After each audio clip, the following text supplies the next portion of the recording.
So good afternoon, everyone. In yesterday's class, we had started talking about Delhi Sultanate, and we had discussed some of the details of slave dynasty, which are important for our understanding. Okay, so while discussing that, we talked about important sultans and Razia Sultana. We discussed what were their achievements and what kind of changes are they introducing in Indian subcontinent. So that was something that we had covered in yesterday's class. Is there any doubt from that class?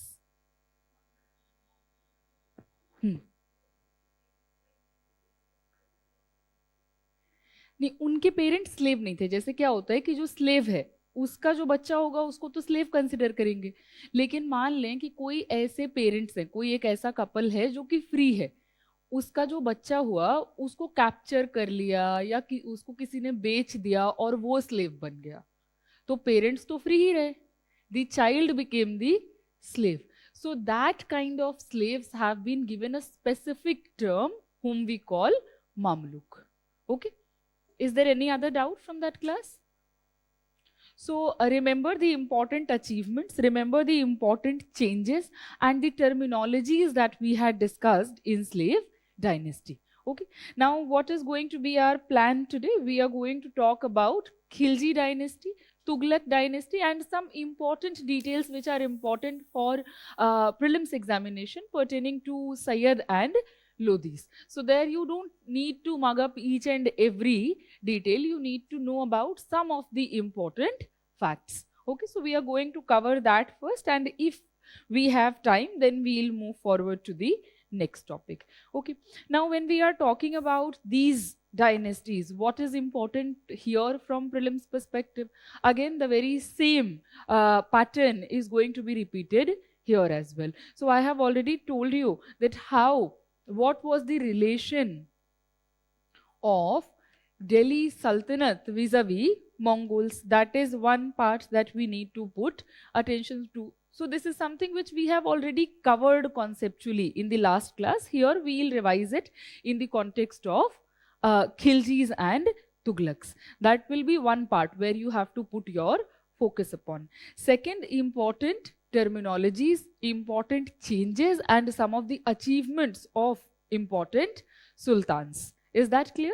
Apart from that, what you should also keep in mind, because in your NCERT also and in some of the other advanced books as well, there has been a comparison which has been drawn between the character of Alauddin Khilji and Muhammad bin Tughlaq.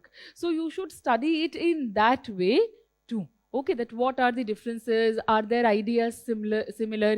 If they are trying to implement similar kind of ideas, why one of them is getting very successful and the other one is failing at a large scale? So that is also one point that we are going to elaborate upon. Okay, so now let us start our lecture with a discussion on Khilji dynasty. So basic chronology, you know, 1292, 1320. Again, that is not something that UPSC asks. Why am I telling you this? So that you keep in mind that we are talking about 13th, 14th century. That is what we need to keep in mind. Now, when we are talking about Khilji dynasty, who is going to be the first sultan? So here Jalaluddin Khilji was the first sultan. Again, you will see that this is going to be a pattern in all these dynasties, that the first sultan will either rule for 4 years or 6 years. Their rule is not going to be long lasting for one reason or the other, and the same remains true for Jalaluddin Khilji as well. So he is establishing Khilji dynasty. Again, he is going to go through the very similar process. So Rajasthan, here Malwa was important. We know that Doab was important, Suba of Bengal and Gujarat. That is going to be important. So the same process will be repeated. Sultan sitting in Delhi, going to Rajasthan, going to Doab, going to Bengal Suba, going to Malwa, and the Sultan will try to establish their control in all these areas. With Khilji, what is changing? Inclusion of Gujarat. That is one addition that we need to keep in mind. Within a few years, what will happen? Alauddin Khilji is going to kill Jalaluddin Khilji. Okay, so Alauddin Khilji had gone to a particular battle with the Sultan, the ruler of Devgiri. And when he is returning with huge wealth, and there was some disagreement over which he is going to kill Jalaluddin Khilji. So that is the basic storyline for our understanding. Here, from examination perspective, what we need to remember is what is happening in Deccan. Just the name you should keep in mind. Here, when we are talking about Devgiri, it is being ruled by Yadavas. Okay. Why this detail is important to keep in mind? Because UPSC keeps giving these names in prelims examination. Yadav,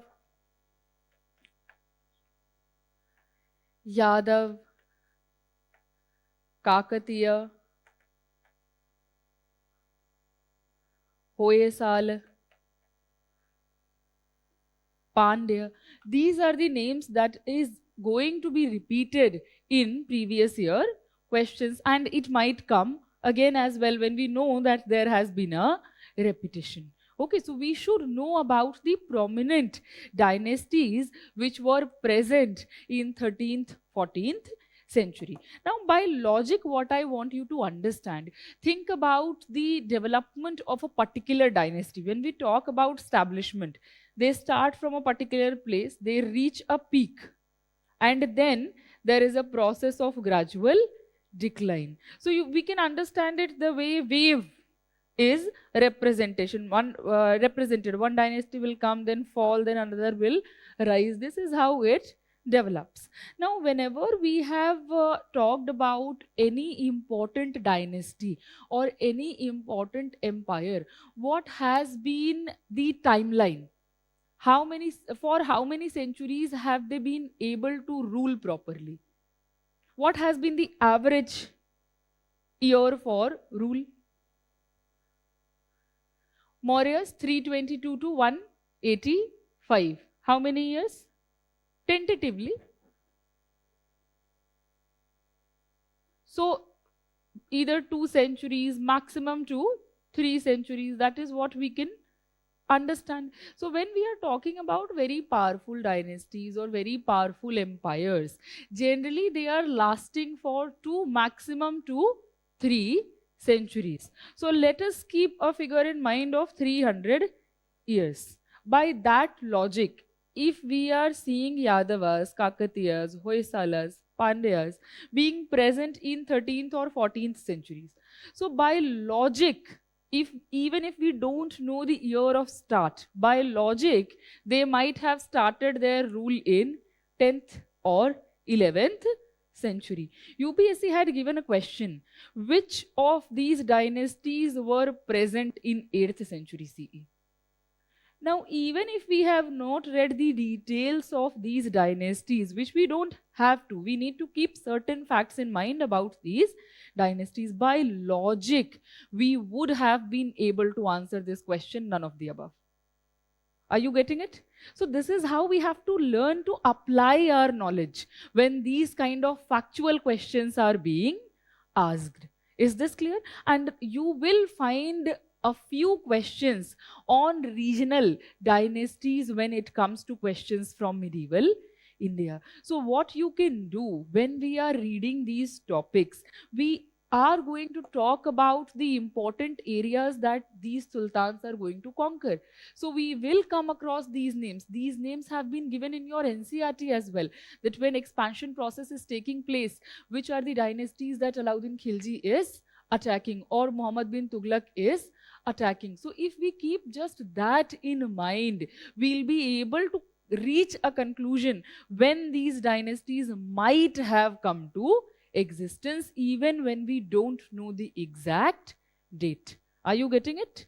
So keep these kind of things in mind and keep remembering these names कि किसके साथ में इनका association आता है. Is this clear? So let us keep this background in mind and move forward.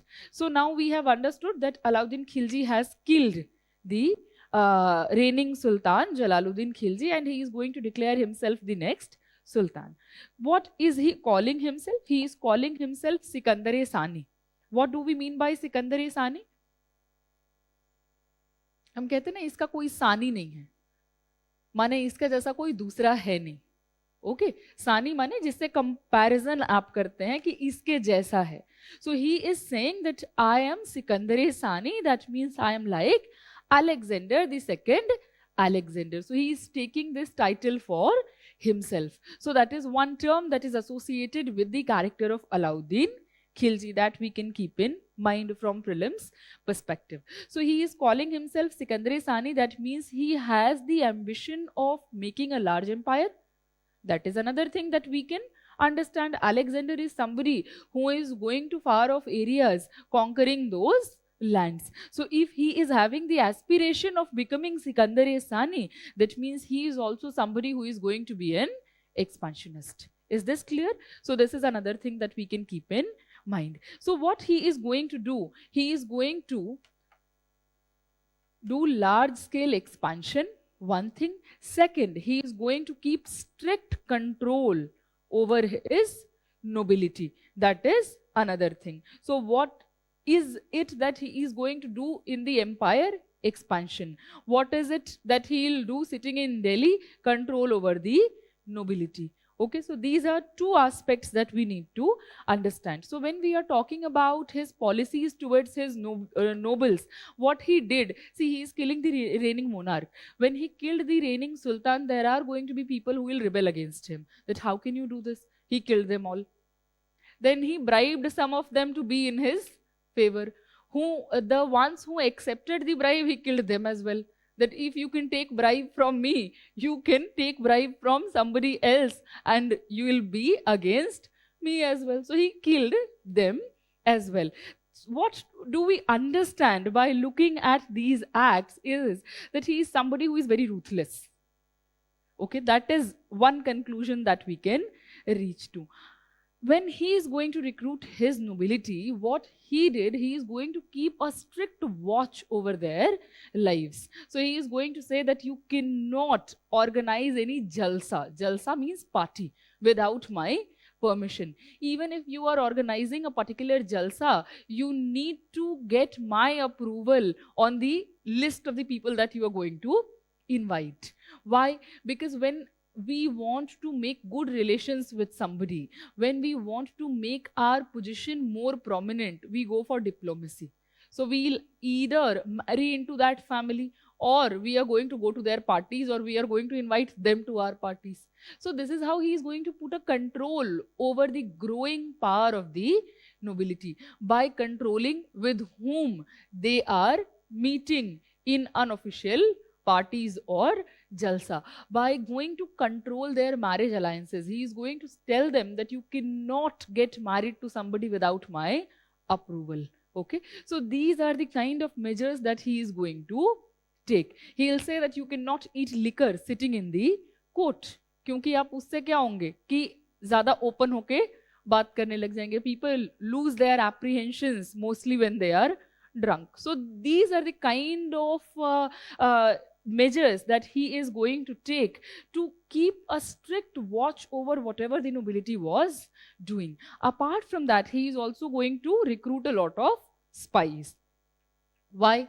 Because he has the ambition of having a strong empire. So he is going to recruit spies to check on people whether somebody is conspiring against the sultan or not. So a very strong spy system that is also going to be part of Alauddin Khilji's rule. Is this clear? Now let us come to the expansion process. What he is going to do? He is going to go to Rajasthan. Three very important areas that you keep coming across while reading about these expansions. One is Ranthambore, the second is Chittor, the third is Jalore. Okay, so he is also going to go over these areas and he is also going to win all these areas. Now, if you go to Rajasthan, have any of you been to Rajasthan? If you go to their forts, you will find that those forts are impregnable. You won't be able to break it. You won't be able to go inside it very easily at least. Okay. Now when we are looking at these sultans, how are they going to win the battles? इनका typical idea क्या होगा? We can't come inside, but you will have to come out to get the food supplies. So we are going to sit there for 6 months, 8 months, 10 months, 12 months, whatever time it takes. So you will have to come out eventually. तो घेरा डाल के यहाँ पे बैठ जाते थे. ठीक है? This is one thing that will become very important when we will study Hampi. I'll refer to this idea there. Okay, so what is happening? If this is the fort, they are going to sit here. So people will have to come out of their fort one day or the other. Second, what they'll do? They will form an alliance with some of the important officials. They'll poison the water supply, or they are going to pollute the food supplies. For example, if these people are vegetarian, तो meat रख दिया अंदर. So food even if they have enough food supplies, it is going to be polluted. I'm telling you the measures that rulers used to take to defeat the other one if the fort is impregnable. Is this clear? So these are all the ways which rulers have applied at one place or the other. So he is going to win over these areas. Again, he is going to go to Doab, he is going to go to Bengal, he is going to go to Malwa, he is going to go to Gujarat as well. So these are going to be the areas of direct control. When he had raided the region of Gujarat, he found a particular slave called Kafur. So Malik Kafur is going to become very important in taking care of the important administrative affairs of the empire. At the same time, he is going to be the one who will help the Sultan in crushing a lot of rebellions. He will be the one who will go to Deccan, who will go to South, and who is going to raid those areas, get tribute for the Sultan. So here one thing which becomes very important is that Alauddin Khilji had somebody whom he could trust. This is something which is going to be missing when we'll talk about Muhammad bin Tughlaq. Is this clear? So a very important aid to Alauddin Khilji. That is one thing that we can remember. Now, what else is part of the expansionist policy? That these people are going to make this the boundary of the empire. So prominently the northern area, eastern part of the empire, that is going to be directly controlled. When we talk about their policy towards Deccan or towards South, what is going to happen there? In these areas, they are going to raid these areas constantly. So let's say every year or every second year, they are going to go to these areas. They are going to raid the areas of Yadavas, Pandyas, Hoysalas, Kakatiyas, and they are going to get huge tributes from them. They are going to loot their temples. They are going to loot their palaces. Why? To gain a lot of wealth. So when we are talking about their policies towards Deccan or South, what is happening? These areas are going to be economically very much beneficial for Delhi Sultanate at this point of time. And they will not have to incur the cost of administrative machinery because they are not going to rule those areas directly. So hardly any investment and a huge profit from this land. That is one thing that we need to remember. Is this clear? Now, let us come to the Mongol part that we have already discussed, but we can revise it briefly. When we are talking about Khiljis, what is going to be their attitude? So we discussed yesterday that Alauddin Khilji will be able to defeat the Mongols successfully. There was one instance when he was busy in Rajasthan that Mongols came till Delhi and they took control of Siri. So when we talk about the history of Delhi, there have been a lot of cities. जैसे कहते हैं ना कि दिल्ली 7 बार बसी है 7 बार उजड़ी है. So there are various cities within Delhi. So Delhi was not the way it looks like today. These people are going to take control of some area. They are going to build their forts there. They are going to build their marketplaces there. People who are forming nobility, they'll build their houses there, and this is how the existence of a city will come up. Okay, so in different parts you will find different cities which were known as Siri or Jahanpana or Deenpana or Shahjahanabad or Lalkot back then when we are talking about medieval period. Is this clear? So one fact that we should remember, even though Alauddin Khilji was able to defeat Mongols successfully various times, there was one instance when Mongols took control of Siri for a few months. Is this clear? So remember this detail when we are talking about the relation of Delhi Sultanate vis-a-vis Mongols. Okay. Now, let us move towards the other aspect, which is going to be the economic one.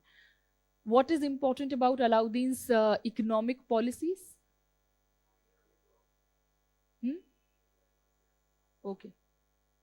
So he is going to come up with a policy where he is going to regulate the markets. Why is he going to do so? See, the Mongols were a powerful power, and there was this danger of Mongols attacking the Delhi Sultanate centers. So what would be the idea to defend your Sultanate? What will you do to defend your Sultanate?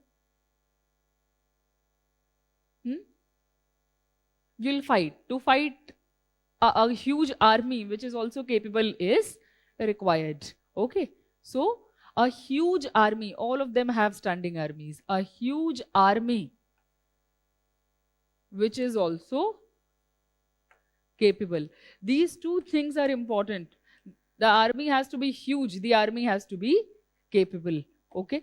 So to make your army capable, what you will do? You will ensure that you are recruiting good people who are good fighters. You will ensure that the horses that they are going to use, those horses are of good quality. So what used to happen, that if let's say the Sultan is going through the recruitment process, the person will come, the person will show the abilities, will get recruited, will bring a very good quality horse for inspection. When the person is recruited, they'll go home, they'll sell the horse and they'll buy a cheaper quality horse. Okay, so that is one thing. If when the war is happening and they have to go for the war, they'll send somebody else in their place. So Alauddin came up with two policies in military. One is Dag and the second is Chehra. What is it? Okay, the second. So keeping a roster of their physical attributes, that will be Chehra. So what he is doing, he is going to brand the horse. The one who will come for inspection, he is going to put a royal branding on them. Now, who would try to buy a horse which has a royal branding? No one. Because if you don't own the horse, why are you going to get that? If there is a royal branding on it, you might be punished. So even if the person wanted to sell it, people will not buy it. So this is going to be one way in which Alauddin will ensure the good quality horses coming to the army. Second, the policy of Chehra. So when we are talking about Chehra, what becomes important here? Keeping a roster of the physical attributes of the soldiers. Okay. So whatever are the physical attributes, that will be noted down. So when the person is coming to fight, that can be matched with the roster. Okay. So that is how he is going to ensure that the army is capable. So he introduced the policy of Dag and Chehra. In the later times, be it Sher Shah Suri or be it Akbar, they are also going to use this very policy of Dag and Chehra. It was introduced by Alauddin Khilji for the first time. Is this clear? Now, this is how you can make your army capable. If you are going to recruit a huge army, how are you going to pay for them?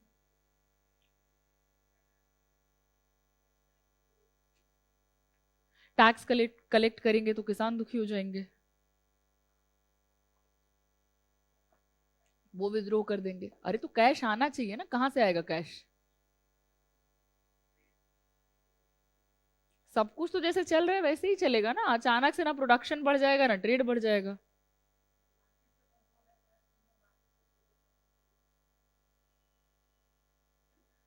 Regulation and control are two different terms. Okay.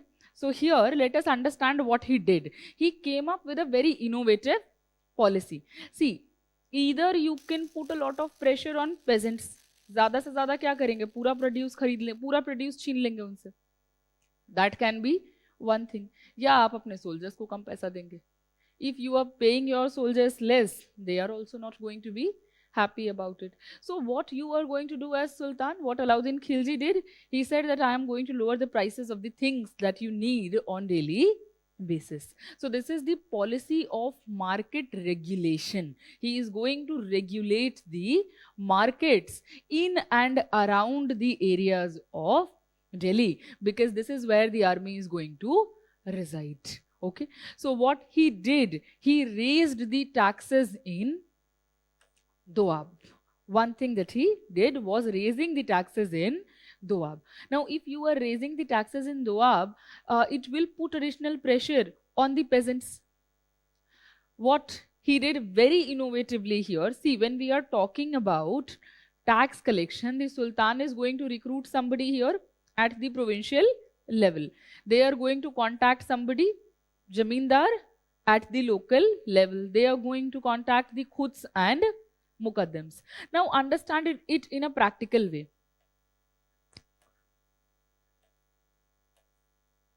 When we are talking about taxes being imposed by Sultan, the Sultan will, let's say, ask for X amount.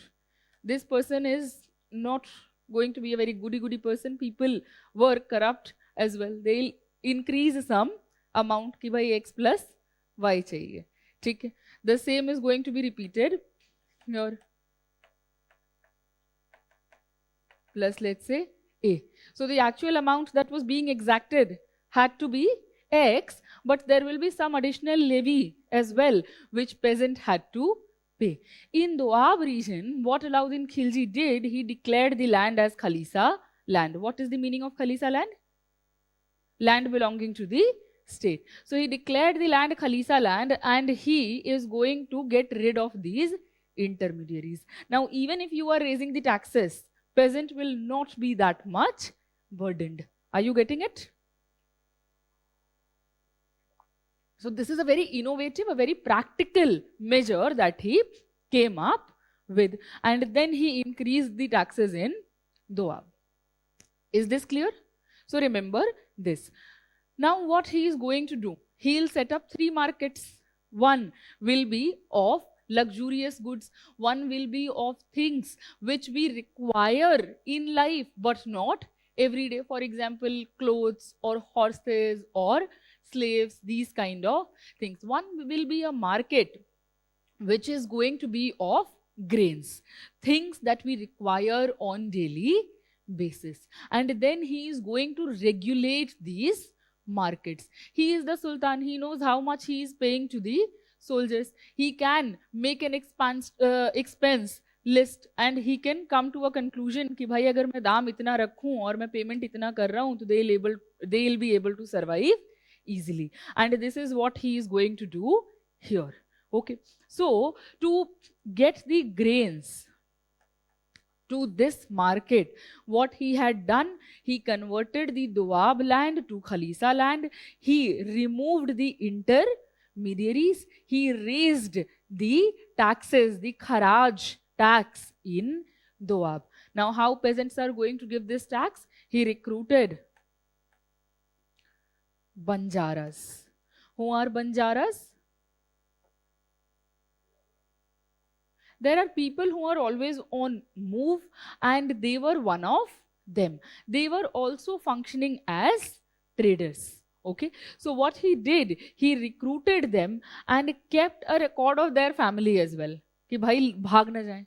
So he recruited them. He kept a record of their families, and then he asked them to go to the agricultural land and they'll buy the crops from peasant, and that will be sent to the royal treasury. Okay. So the peasants are paying Banjaras. Banjaras are getting it to the Sultan. Is this clear?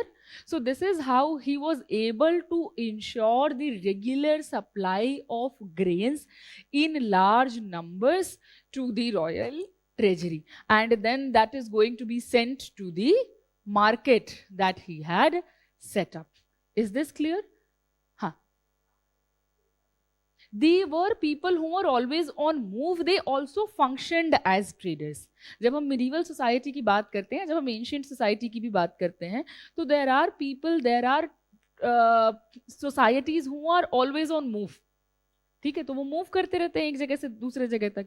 अब वैसे में क्या करते हैं, मान ले कि वो यहाँ से यहाँ तक ट्रैवल करके किसी रीजन से जाते हैं या जगह जगह जा करके अपना जो उनका काम है वो करते हैं. तो यहाँ से क्या होगा ना कि कुछ सामान लेकर के यहाँ पे पहुंचा भी देंगे.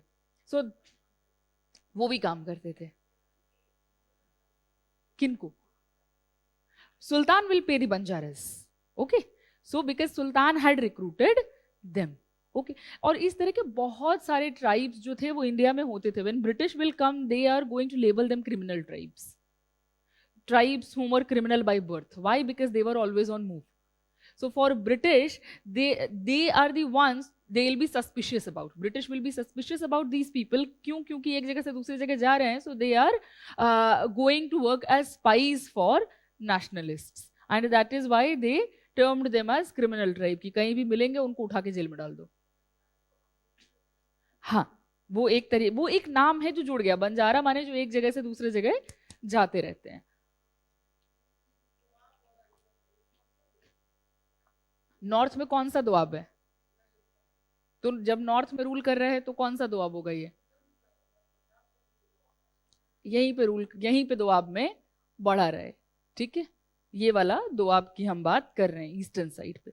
चलें, is this much clear? Now here what we need to remember: khalisa, kharaj, Banjara. These are going to be our important terms from prelims perspective.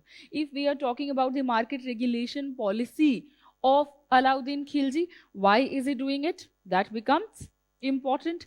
What is it that he is doing here? Why, what, and how he is going to make it function properly? Those three answers we should have with us. Okay, why is he doing it? कि बड़ा army बनाना है. He wanted to create a huge army, a capable army at a lower expense. Is this clear? How is he doing it? Declaring the Doab land into Khalisa land, raising the taxes in Doab, removing the intermediaries, recruiting Banjaras to collect the crops from the agriculturalists and sending it to royal treasury. Is this clear? Then what he'll do? He'll send that grain to the market. Okay. And when we are talking about the proper functioning, what he had done, he had recruited a particular official called Sehna-e Mandi, because he is the one who is making sure that crops are reaching the market, whether the people are selling it at the decided rate or not. How this is going to be ensured? So by recruiting a particular official who is going to take care of all these things. Have you seen the movie Nayak? नायक में एक scene होता है ना जहाँ पे वो खुद भी जाता है वेश बदल के देखने के लिए कि मार्केट में क्या चीजें कैसे चल रही हैं. This is something that he used to do as well. So there are records which tell us that Alauddin Khilji also used to go to the markets. वो वेश बदलता था, जाता था, and he used to check on the prices कि जितना price decide किया है उतने पे बेच रहे हैं या नहीं. So this is going to be a very efficient policy that he had come up with. Okay, and that became very successful as well. So he is somebody who is thinking of innovative ideas. He is somebody who was also able to successfully implement it. These are two things. One can come up with an innovative idea, but it does not mean that the idea is going to be implemented successfully. In the case of Alauddin Khilji, it is going to be implemented successfully as well. Is this clear? So this is another arena that you should know. This is the information that you should have about Alauddin Khilji. We have discussed the administrative details, we have discussed the political details, we have discussed the attitude towards Mongols, we have discussed the economic policies, military policies as well. So remember this, keep revising it and try to solve your questions on this basis. Okay. Now after him, again Malik Kafur will try to take control, and the next Sultan is going to be killed, Malik Kafur will also be killed, and Tughlaqs are going to come to place. Within a matter of 4 years, Khilji dynasty is going to end. Okay, is this clear? So remember this. If we have to talk about the cultural contributions, has Alauddin Khilji made some cultural contribution? Yes. Yesterday only we were talking about Alai Darwaza. So he built Alai Darwaza. He is going to add stories to Qutub Minar. He also started building of Alai Minar, which was supposed to be much huge in comparison to Qutub Minar. If you go to Qutub complex, you'll find a one base ऐसे करके, और कुतुब मीनार से कहीं बड़ा वो आपको, अगर आप उसको इमेजिन करने की कोशिश करें, if you look at just one storey, it is much bigger in comparison to the Qutub Minar. So there were two storeys which were built. One of them does not survive now, lightning की वजह से वो टूट गया. ठीक है, a single storey survives now. He was not able to complete it because he had to deal with the Mongols, and he started deflecting the money there to build a huge army which was also capable. Okay, nonetheless, he has contributed in culture as well. How? By building Alai Minar, by building the Alai Darwaza. He also built the city of Siri. If you go to IIT Delhi, so there you will also find a Chor Minar. That is also from this period. Again a minar, which is called Chor Minar. क्यों? क्योंकि बंदियों को वहाँ पे लेके जाते थे, जो लोग अपराधी होते थे, people who were criminal, they used to be locked up there. Is this clear? So these are the things that we can remember. Now, if we talk about the cultural contribution in context of literature, there is a person called Amir Khusro, who was in his court, and he has written Khazain Futuh and Noor-e Sipah. Okay, so these two texts you can remember. Apart from that, when we are talking about this particular person, Amir Khusro, he also records instances of Jauhar in his work. What is Jauhar? So it is a collective act on part of women where they used to self-immolate themselves to protect their honor if there was an invader who had captured their area. Okay, so this is also a practice that we are going to witness in medieval period. Okay, that is another thing that you can remember. When we talk about Amir Khusro, he is the one who is credited with the origin of Urdu language. So he is the one who is going to mix Persian with Hindvi, and we see the birth of Urdu language in Indian subcontinent. When we'll talk about, when we study modern Indian history and when we study post-independence India, the issue of national language becomes very prominent, that which language should be our national language. When you talk about Gandhian ideas, on which UPSC does ask a lot of questions in mains, Gandhi was in the favor of making Hindustani our national language, because he said Hindustani is a language which perfectly shows the assimilative culture of Indian society. When we talk about Hindustani, it is a blend of Hindi and Urdu. When we talk about Urdu, it is a blend of Persian and Hindvi. So it was one language, as Gandhi argued, which showed the assimilative tendencies of Indian people or Indian culture, because a variety of identities have come to India. They have settled down here. They have assimilated themselves into Indian culture. They have borrowed something from Indian culture, and they have made the cultural legacy rich. Okay, so in that context, language also becomes important. So we see birth of Urdu language too. That is also going to be a cultural legacy of this time period. When we talk about Amir Khusro, he was very close to Nizamuddin Aulia. Nizamuddin Aulia is a very prominent Sufi saint. We'll talk about him when we'll talk about Sufism. तो जब philosophy discuss करेंगे तो वहाँ पे Sufi philosophy की भी बात करेंगे. And Nizamuddin Aulia was one person who was a very prominent Sufi saint at this point of time. So when we are talking about Nizamuddin Aulia, there were a lot of people from the Sultan's Darbar or court who were his murid. One murid कौन होता है?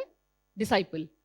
Okay, so the guru, the teacher, is going to be called Sheikh or Aulia or Peer. When we are talking about the disciple, the term that is used in Sufism, that is of murid.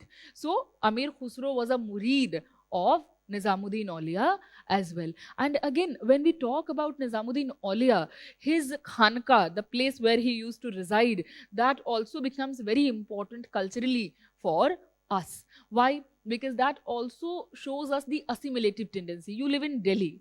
Okay, if you go to Nizamuddin Aulia's Dargah on Basant Panchami, it is about to come. 2nd of Feb ko hai as far as I know. So on Basant Panchami, you will see the whole place is decorated with yellow.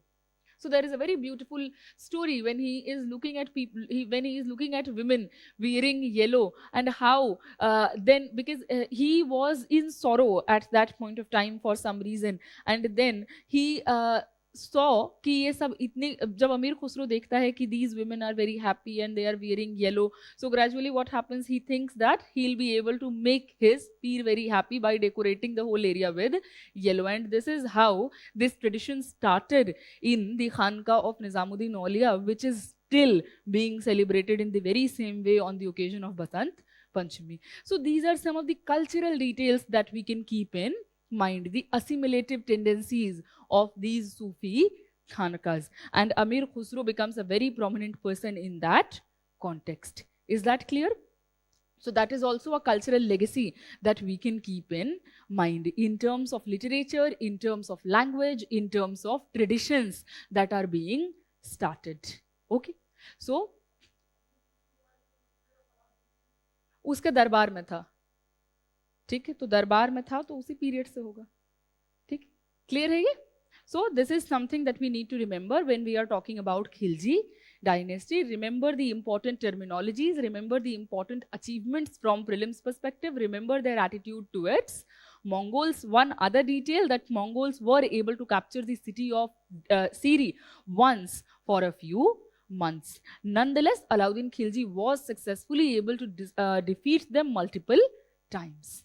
Okay, chale, let us move on to the next dynasty, which is going to be Tughlaqs. Now,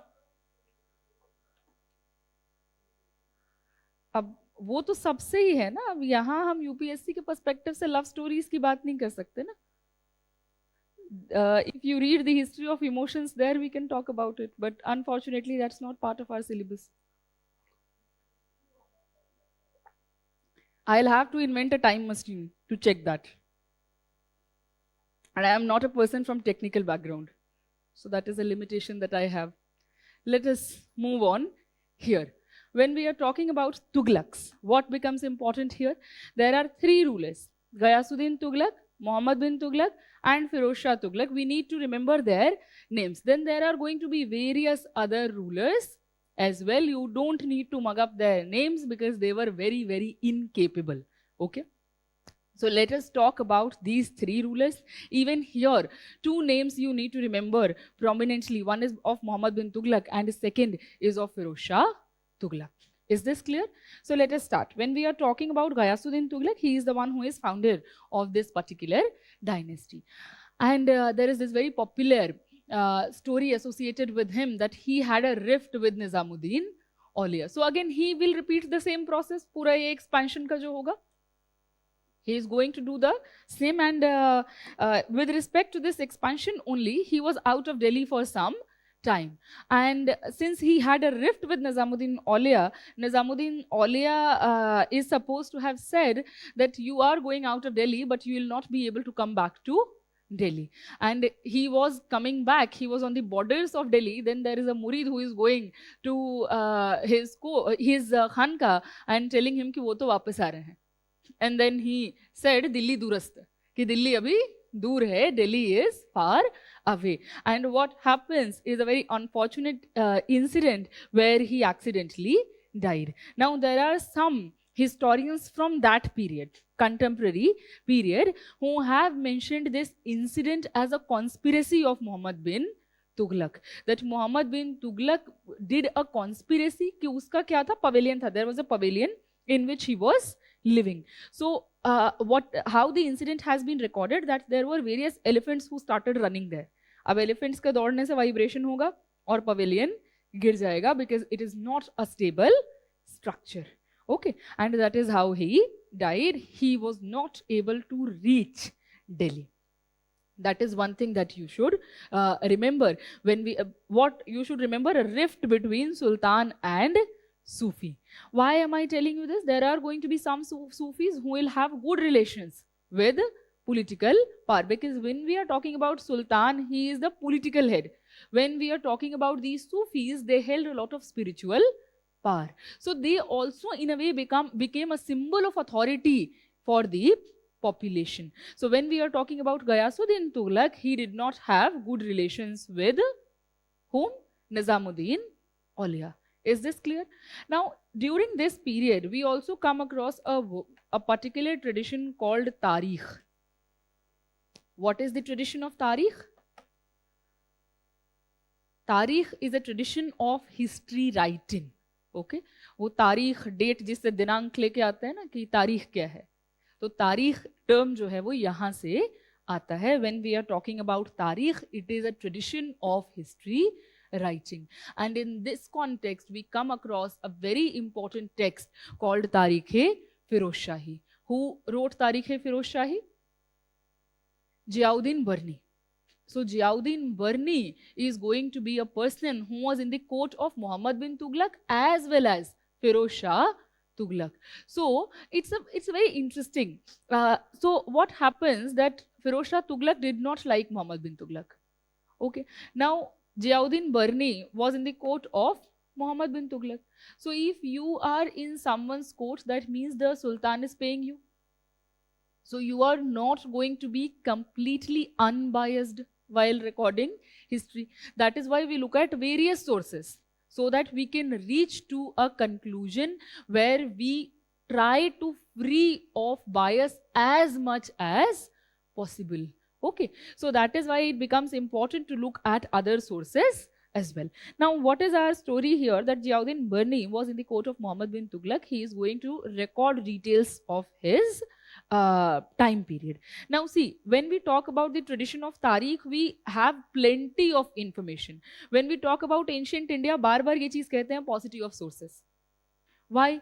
Because in this way history was not being recorded. We have to look for sources where we can find references of political life. In medieval period, we are finding a tradition which is attributed to history writing. So we have plenty of sources. That is why we have a lot of information of this particular period. So Ziauddin Barni was in his court. He was recording history of the period of Muhammad bin Tughlaq.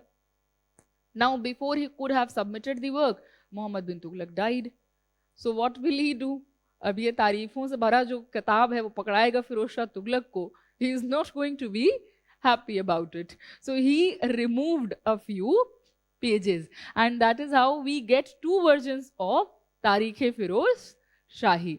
So when we read about Muhammad bin Tughlaq, there is this statement that we often come across, that he was a mad king, as it has been said by various people, that what he was thinking and what he was doing was not making a lot of sense. Why? Because earlier historians were relying on the second version. We had not come across the first version. When we look at the first version, we look at the reasons why he was doing what he did. Then it starts making sense. Okay, so that is what the story behind this is. When we are looking at sources, what kind of sources are we referring to? What is the intention of the person who has composed that particular source? That also comes into play.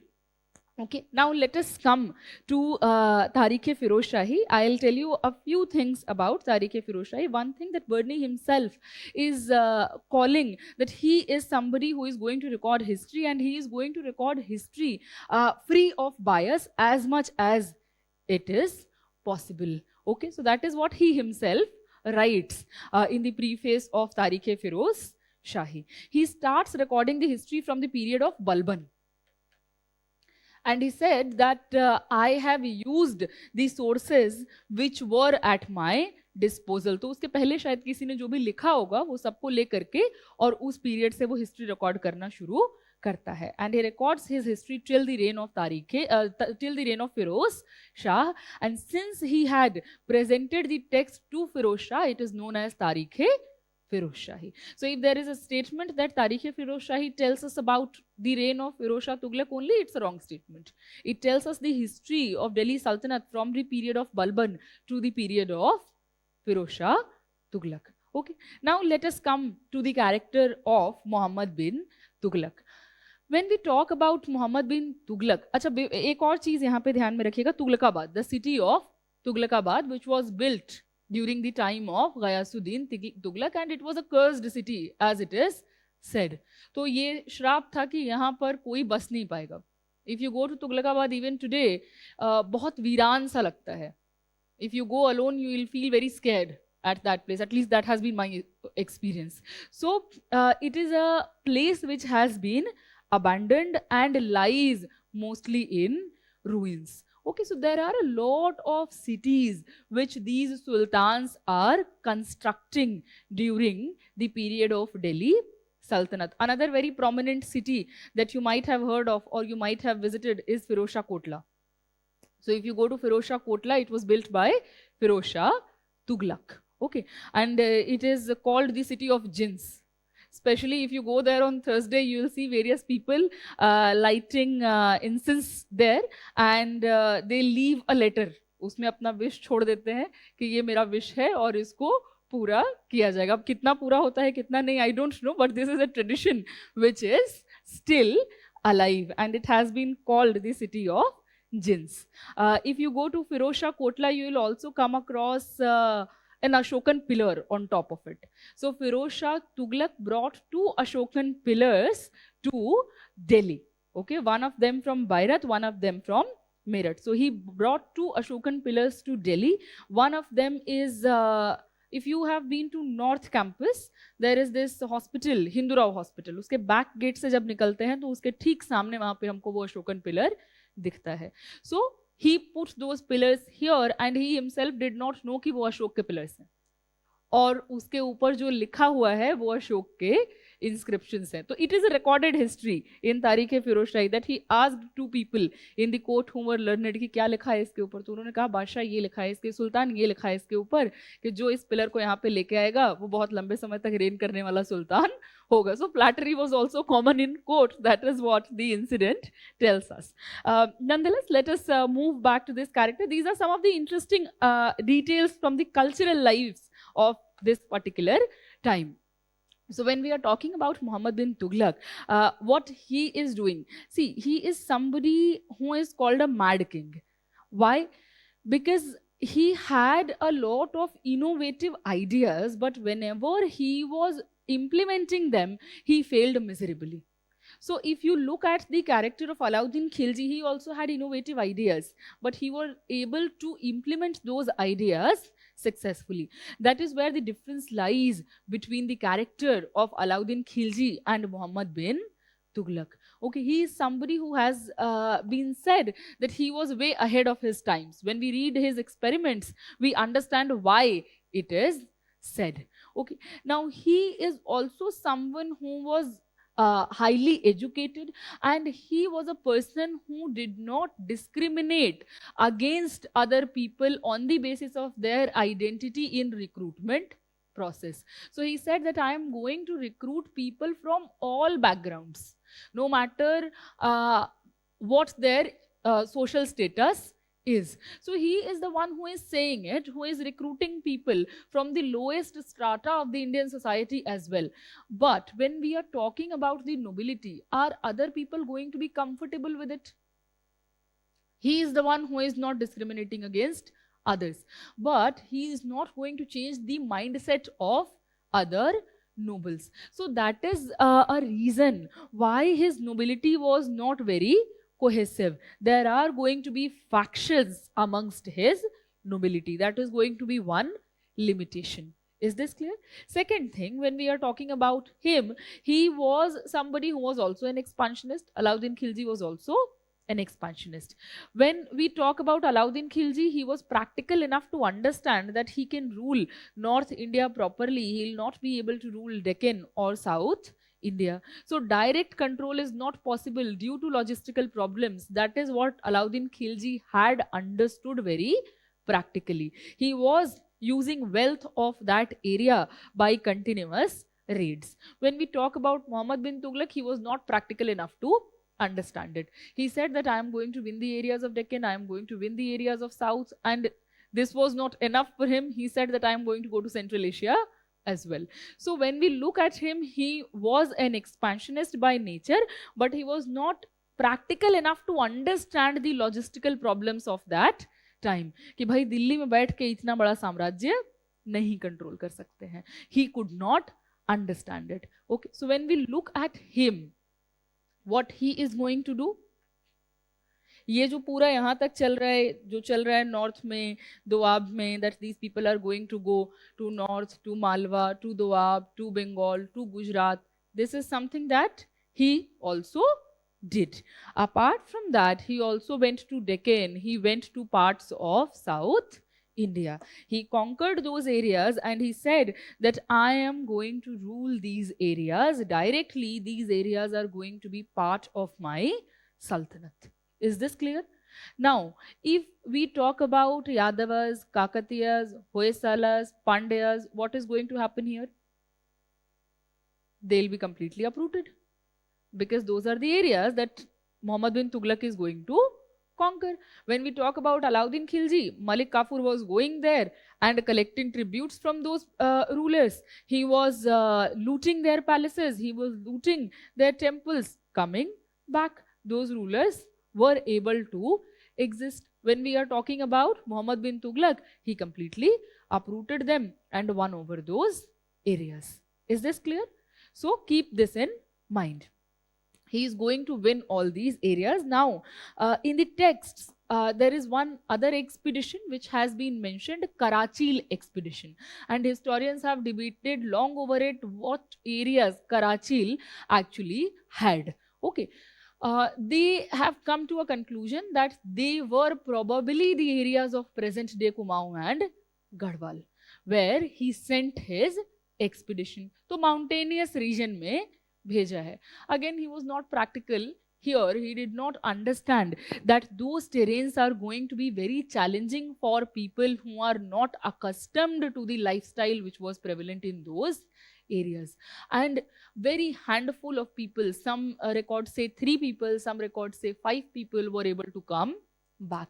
So that expedition also failed miserably. He had the ambition of winning Khorasan, that has been identified as Central Asia. So he had the ambition of winning Central Asia as well, which could not fructify due to various reasons, and he abandoned that idea. But he had that plan in mind. Is this clear?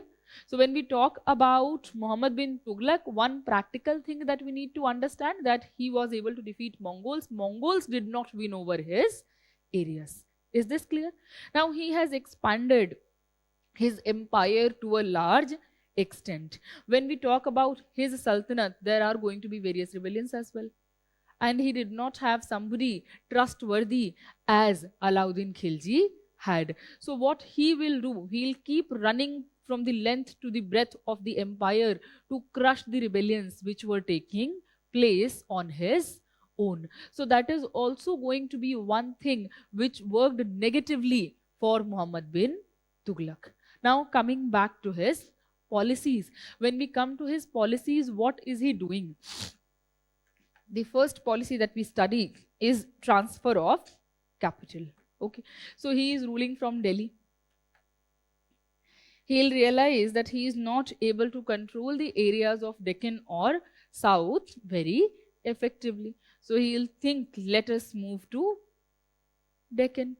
And he made a capital there. So there was this city Devgiri, which used to be the capital of Yadavas. He renamed it as Daulatabad.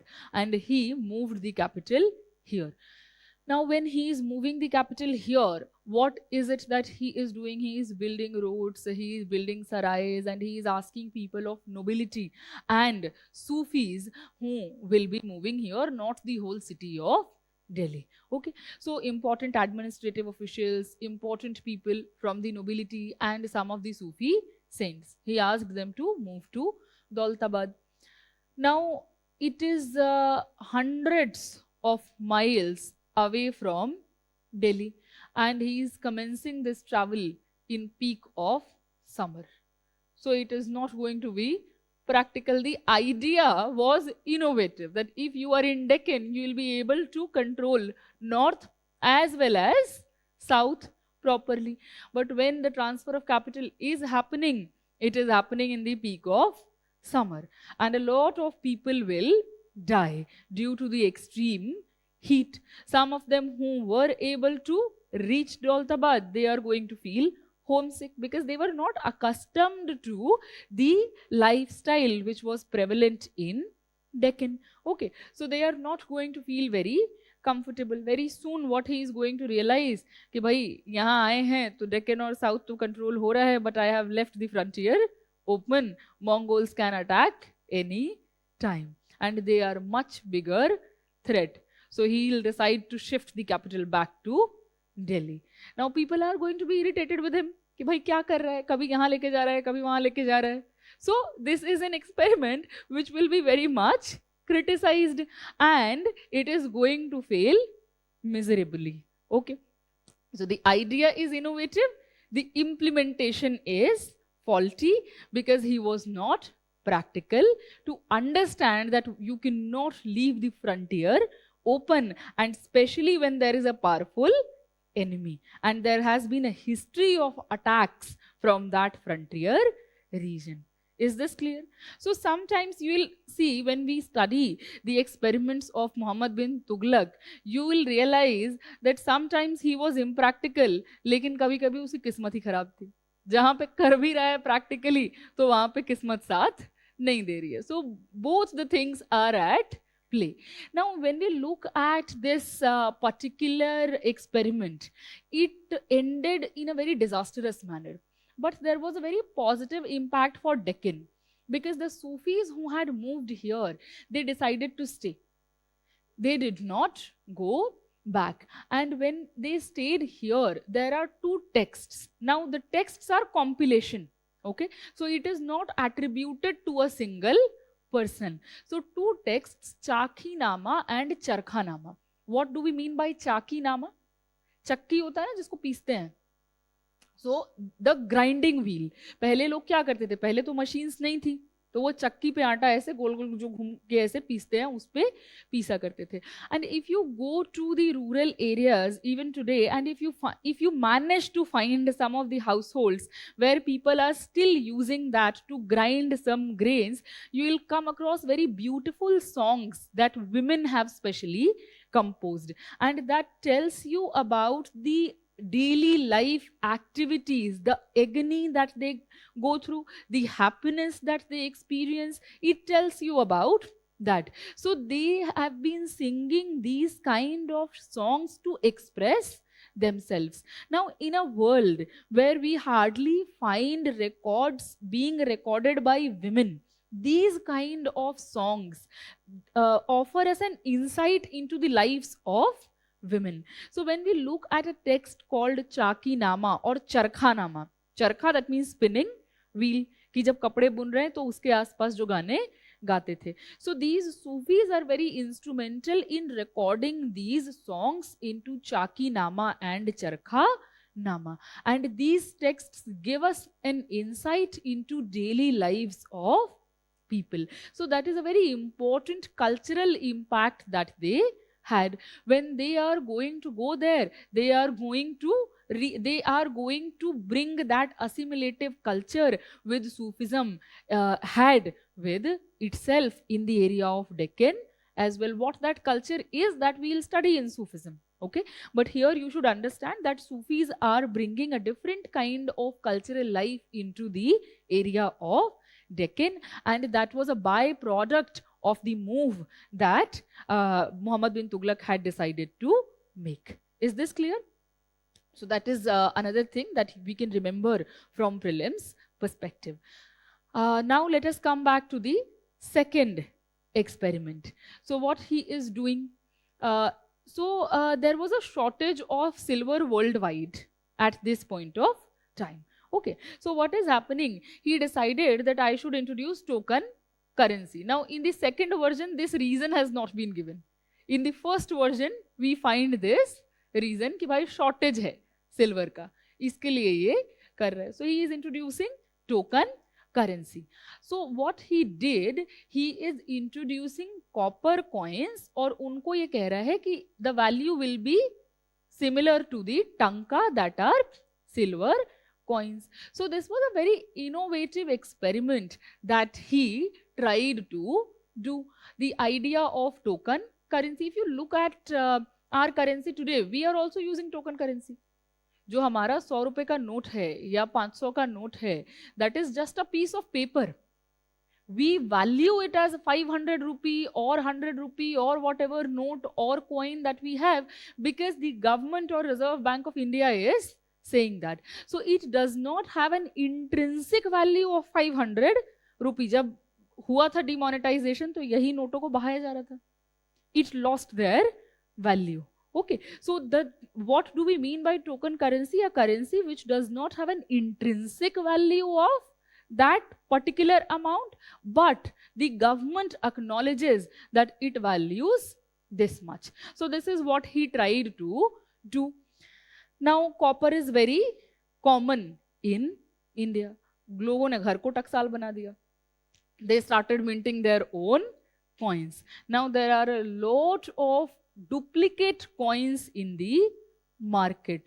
Do you remember in 2019 or 20 बहुत सारे 10 के सिक्के आ गए थे बाजार में जो नकली थे. तो हम वो देख के लेते थे कि वो 10 जो है वो कैसे लिखा हुआ है, असली है कि नकली है. And eventually it had to be accepted as the 10 rupee का coin, because there were so many of those coins in the market. यही काम इसने किया कि भाई अब कैसे हम बदलें, कैसे हम ये चीज आइडेंटिफाई करें, which ones are the real ones, which ones are the duplicate. Now people, the coins are in circulation. If the sultan says कि नहीं एक असली है एक नकली है, तो पैनिक कर जाएंगे लोग. There will be an economic chaos. So he said that all the coins, whatever the duplicate coin is, take it to me and I am going to change it. तो उसने क्या किया, बोल दिया कि चेंज करके तुमको असली वाला कॉइन दे देंगे. People started minting more coins कि भाई मिल रहा है नकली के बदले असली. And the treasury almost depleted due to this experiment. So it had a very negative impact on the financial health of the Sultanate. Is this clear? So an experiment which was very innovative but probably was not practical. There was a reason behind it, but it did not succeed. Now if we look at the idea of token currency, was he the first person to introduce it? China में Kublai Khan already कर चुका था. And he had done it very successfully. तो ऐसा नहीं है कि token currency का आइडिया मिडीवल टाइम्स में सक्सेसफुल हो नहीं सकता था. इसकी शायद थोड़ी किस्मत भी खराब थी. तो इसके साथ कुछ ना कुछ ऐसा होता रहता था कि whatever he is trying to do, he is failing in that miserably. Okay, so Kublai Khan from China had already successfully implemented the idea of token currency. But when Muhammad bin Tughlaq is introducing it in Indian subcontinent, he is failing miserably. अब treasury में पैसा है नहीं, क्या करेंगे? अलाउद्दीन खिलजी ने किया था दोआब में टैक्स बढ़ाने का काम. So he will also try to do the same. So he increased the taxes in Doab. Experiment वही कर रहा है लेकिन फेल होगा. अब यहाँ क्या हुआ? He raised the taxes in Doab. In the very year there was the situation of drought. सूखा पड़ गया तो अब फसल हुई ही नहीं, तो कैसे वसूलेगा वहां से tax? Now he was not informed about it. Back then people did not have communication channels the way we have today. So when he was not informed, वो तो यही ऑर्डर देगा ना कि भाई जाओ टैक्स वसूल करके लाओ. And officials started collecting the taxes. When he was informed about it, he immediately asked them not to collect taxes in that area, but they did not listen to him. कि चलो सुल्तान को नहीं देना, खुद के पास आ जाएगा पैसा. So they kept collecting the taxes and it led to widespread discontent amongst the peasants in that area. So when he is raising the taxes in Doab, this experiment is also failing miserably due to the natural calamity that took place that very year. Okay. Now, to improve the condition of peasants, he opened a department of Amire Kohi. That is a term that we should remember from our prelims perspective. A department for the welfare of peasants. What this department used to do, this department used to give loans to the peasants at a very lower rate so that they can buy good quality seeds, they can buy good quality agricultural implements to increase the fertility of the land. Okay, so he opened this department, but due to the corruption of his own officials, it did not function properly at that time. The next Sultan, Firoz Shah Tughlaq, is going to make it very successful, and during his time, the department of Amire Kohi worked very successfully. तो ऐसा नहीं है कि इसको peasants के लिए काम नहीं करना है. He is doing the work for the peasants, but he did not succeed in it. Is this clear? So these are some of his experiments that we should keep in mind. Okay. अमीरे कोही, ठीक है, उसका जो प्रमुख होता था उसको कहते थे दीवान ए अमीरे कोही.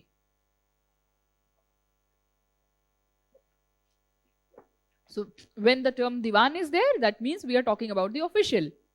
When that term is not there, we are talking about the department. Is this clear?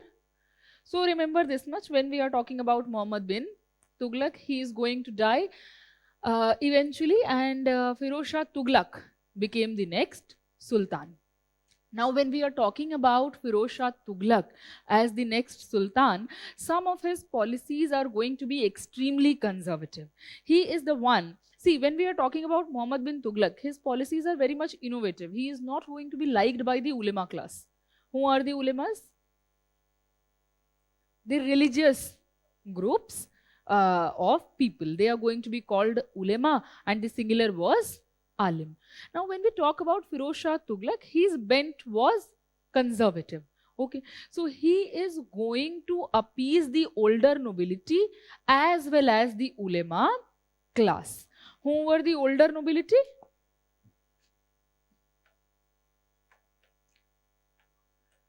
बताया ना अभी हमने कि मोहम्मद बिन तुगलक क्या कर रहा है कि वो लोगों को मेरिट के बेसिस पे पोजीशन दे रहा है.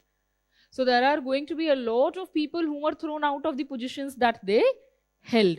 So they are going to be called the older nobility. What Firoz Shah Tughlaq is going to do? He is going to appease the older nobility. He is going to appease the class of ulemas. Okay, so two kinds of policies in that context we'll see. See, when we are talking about when we are talking about this particular period, another thing had happened during the time of Muhammad bin Tughlaq, that there were two empires which will be eventually formed, Vijayanagar Empire and Bahmani Kingdom in Deccan and South. So when rebellion had happened there, when people had founded their kingdoms and empires, what Firoz Shah Tughlaq decided to do, that I am not going to go to Deccan, I am not going to go to South. I am going to rule North and Eastern India. That was his plan. So geographically, if we look at the reign of Firoz Shah Tughlaq, he was not somebody who was an expansionist.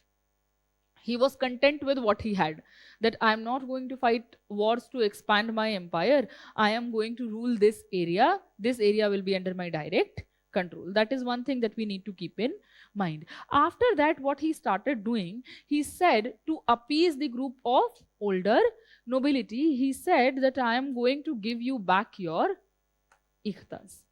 Not only I'll give you back the ikhtas, I am going to make it hereditary. So he made the ikhtas hereditary. So it will either go to the son. In the absence of a son, it will go to the son-in-law. Okay, that is the idea that he is coming up with. And he did the same for army. That was the disastrous part, that he made the positions in army hereditary as well. Now think about it. If you are making the position in army hereditary, what is the guarantee that the son or son-in-law is going to be equally capable? There is no guarantee for that. So if he made that position hereditary, it is going to make the army very weak in the longer run. And this is one thing which actually happened. So he is appeasing the class of nobility by making ikhta hereditary, by returning the ikhtas to them. He is making the positions in army hereditary too. Is this clear? So this is one thing that we should keep in mind. See, when we are talking about sultans coming, recruiting people on the basis of their preference, there is another additional thing that should come to our mind, that there was no clear-cut rule for the recruitment of people in nobility.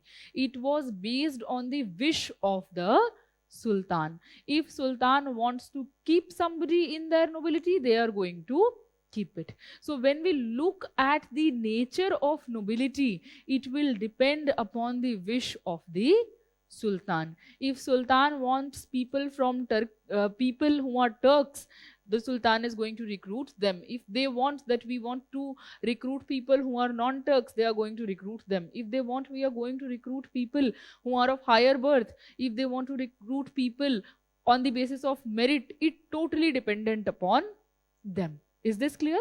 So here when we are talking about Firoz Shah Tughlaq, he is bringing the older nobility back, providing them ikhtas, making it hereditary, making the positions in army hereditary. This is one thing that we should remember. When we are talking about his attitude towards ulemas, here also he is going to be very much of an appeasing person. So what he did, he is going to come up with conservative changes. One thing that he did was he is going to ask Brahmins also to pay jizya. So they were exempted from it. He is going to ask them to pay jizya as well. When it comes to the category of women, he'll say that you cannot go to the dargahs. Okay, so he is restricting the entry of women in cultural and religious places. That is another change that he is coming up with. So when we look at his attitude in this context, it remains very problematic. Does that mean that these are the only things that were part of Firoz Shah Tughlaq's personality? Did he not introduce any kind of positive measures in the subcontinent? That is not true. He is going to introduce some very important socio-economic measures as well. He had contributed in a cultural sense as well. So when we look at his personality, it is somewhat a grey personality. Some of the traits are very negative, some of the traits are very positive as well. So when we look at him and his economic policies, he is going to make the department of Amir-e-Kohi function very successfully, and it is going to be in the favor of the peasants. So the department of Amir-e-Kohi was providing peasants loans at a very lower rate to buy good quality seeds and agricultural implements to increase the fertility of land. That is a very positive measure that he took. So when that will happen, there will be huge surplus production as well. So growth in agriculture. When we talk about irrigation, he is going to build a lot of canals. So he is going to provide irrigation facility to peasants as well. That is another positive measure that we should keep in mind. Okay. When we are talking about craft production, is he doing some kind of change there? He is making a karkhana, royal karkhana. That is a term that we can remember. So it is like a factory, not present day factory, a factory where production was happening of handicrafts. Okay. So when we are talking about slaves, see, when any sultan is expansionist and they are attacking a particular area, they are going to capture people from that region as well. तो पूछेंगे थोड़ी कि भाई तुम्हारा क्या काम है, अच्छा तुम किसी काम के नहीं हो, तुमको छोड़ देते हैं, तुम्हारा ये काम है, तुम्हें पकड़ लेते हैं, ये तरह की चीज तो होगी नहीं. It will happen at a mass level. Okay, they are not going to ask the skill of the person they are capturing. So what he did, he realized that there are a lot of slaves who are very skilled workers.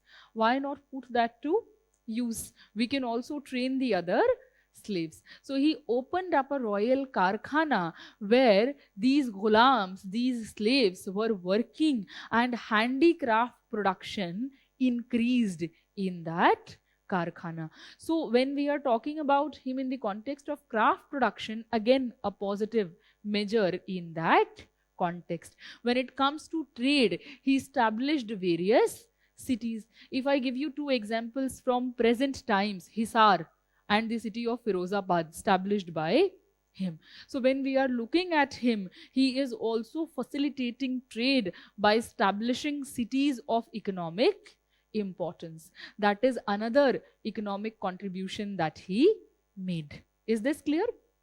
When we look at his social policies, what kind of changes we see there? He is opening up a lot of hospitals for people. So opening up of hospitals will be one thing. Second, he said that if a person is poor, I am going to pay dowry for their daughters. Again, a person of his own times. When we look at the institution of dowry, it is a very problematic practice that people have been doing for centuries. Even after making it illegal, people have found their ways to practice it. But when we look at this time, we should also understand that for these people, welfare was providing dowry for somebody.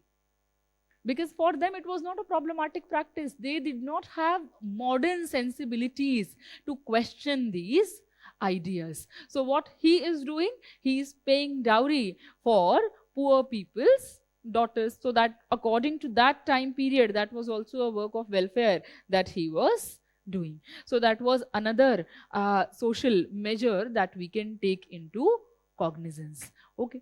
Now coming to the cultural aspect, he is somebody who has contributed a lot culturally as well. So he is the one who also built the city of Firozshah Kotla. So he is establishing some of the important economic centers. He is also making the city of Firozshah Kotla as a political center. So that is another contribution. He is bringing two of the Ashokan pillars to Delhi. One of them was kept at Firozshah Kotla and one of them was put in the Northern Ridge area. Okay, and if you go to that area, you will find Shikargah. Shikargah kya hota hai? Shikargah is a term that you should remember, hunting lodge. So he was probably very fond of hunting. In Delhi, if you travel, I was able to come across 3 of the hunting lodges that were built by Firozshah Tughlaq. So probably he was very fond of hunting. He was building a lot of hunting lodges. He is also building a lot of step wells, that is Bavli.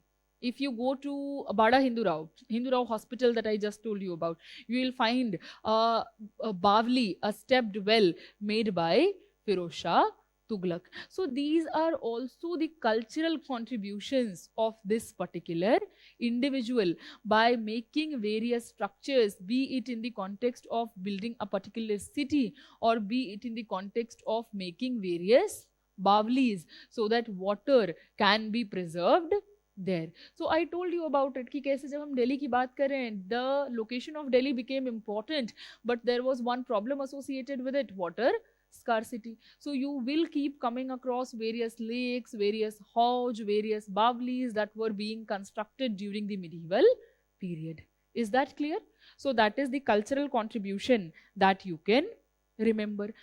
Now after the death of Firozshah Tughlaq, we don't come across prominent sultans. The dynasty, the successors were very, very weak. In that context, you can remember one name if you want, in 1398, and that tells us about the weakening condition of the dynasty, that there was one particular sultan from the very same dynasty who had the ambition of going to Central Asia, who defeated Mongols very successfully. And in the very same dynasty, we find a particular Sultan Nasiruddin Mahmud in this particular year, when Taimur Lang attacked Delhi, he left the court and he ran away. So he was not even able to protect the capital city. And when Taimur Lang came here, he did huge massacre in the city. So that tells us about the weakening condition of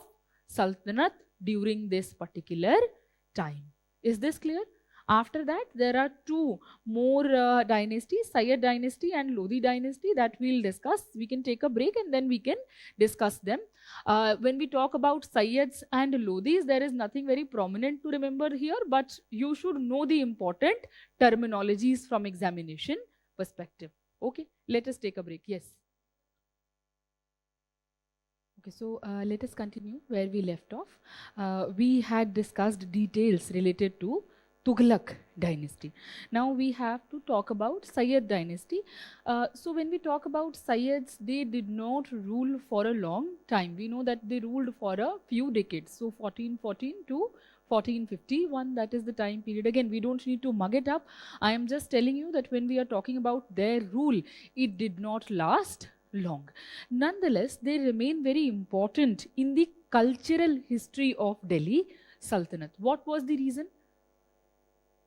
Why would they become culturally very important?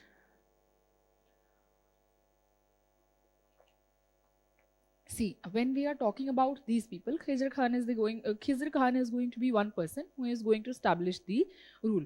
Now, they were not very much successful in political sense, but they were held in very high regard.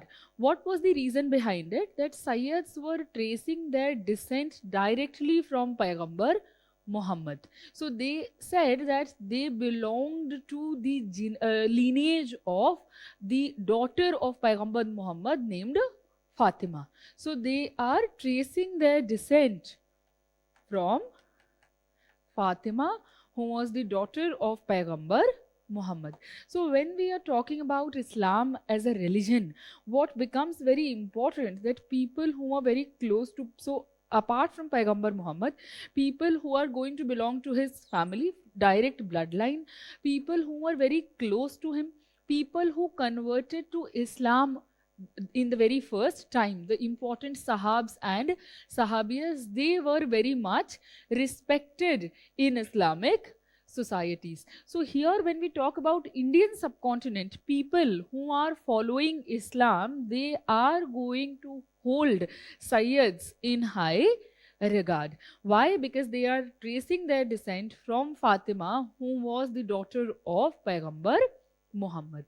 So they are going to be very much respected due to their religious and cultural identity, not because of their political achievements. And they used to wear a specific kind of kula. Kula, that means a cap. Okay, we talked about it. What is a kula? What is a kabai? So kullai, kabai. Another term will be kula in that sense. So when we are talking about them, they have been called kula dharan. People who are wearing a specific type of cap. Okay, so this term becomes important when we are talking about Sayyids. Another important factual detail you can remember, that there was the ruler, there was this sultan called Alam Khan, that is going to be the last ruler. Why he becomes important? Because he voluntarily abdicated the throne in the favor of Behlol Lodi, the founder of Lodi dynasty. In Indian history, when we are looking at ancient India or medieval India, we see instances of political violence being very common. People are killing their brothers, their fathers, their uncles, their father-in-laws to become the next ruler or sultan. Here in that context, we have two very unique examples. One from ancient India, that is of Chandragupta Maurya, who abdicated the throne willingly, and second here, Alam Khan or Alam Shah, who abdicated the throne willingly. So that is why these kind of examples become rare and become important. Is this clear? So this person abdicated the throne willingly and went to Badayun, where he lived till his death. Okay, so these are a few facts that you can remember when we talk about Sayyids. Now let us move back to Lodis. When we talk about Lodis, were they very successful politically? Not very much. Okay, so they are the ones who had Afghan identity, and when we talk about Afghans, they are having tribal culture present. So that means these people are going to treat themselves as one amongst equal.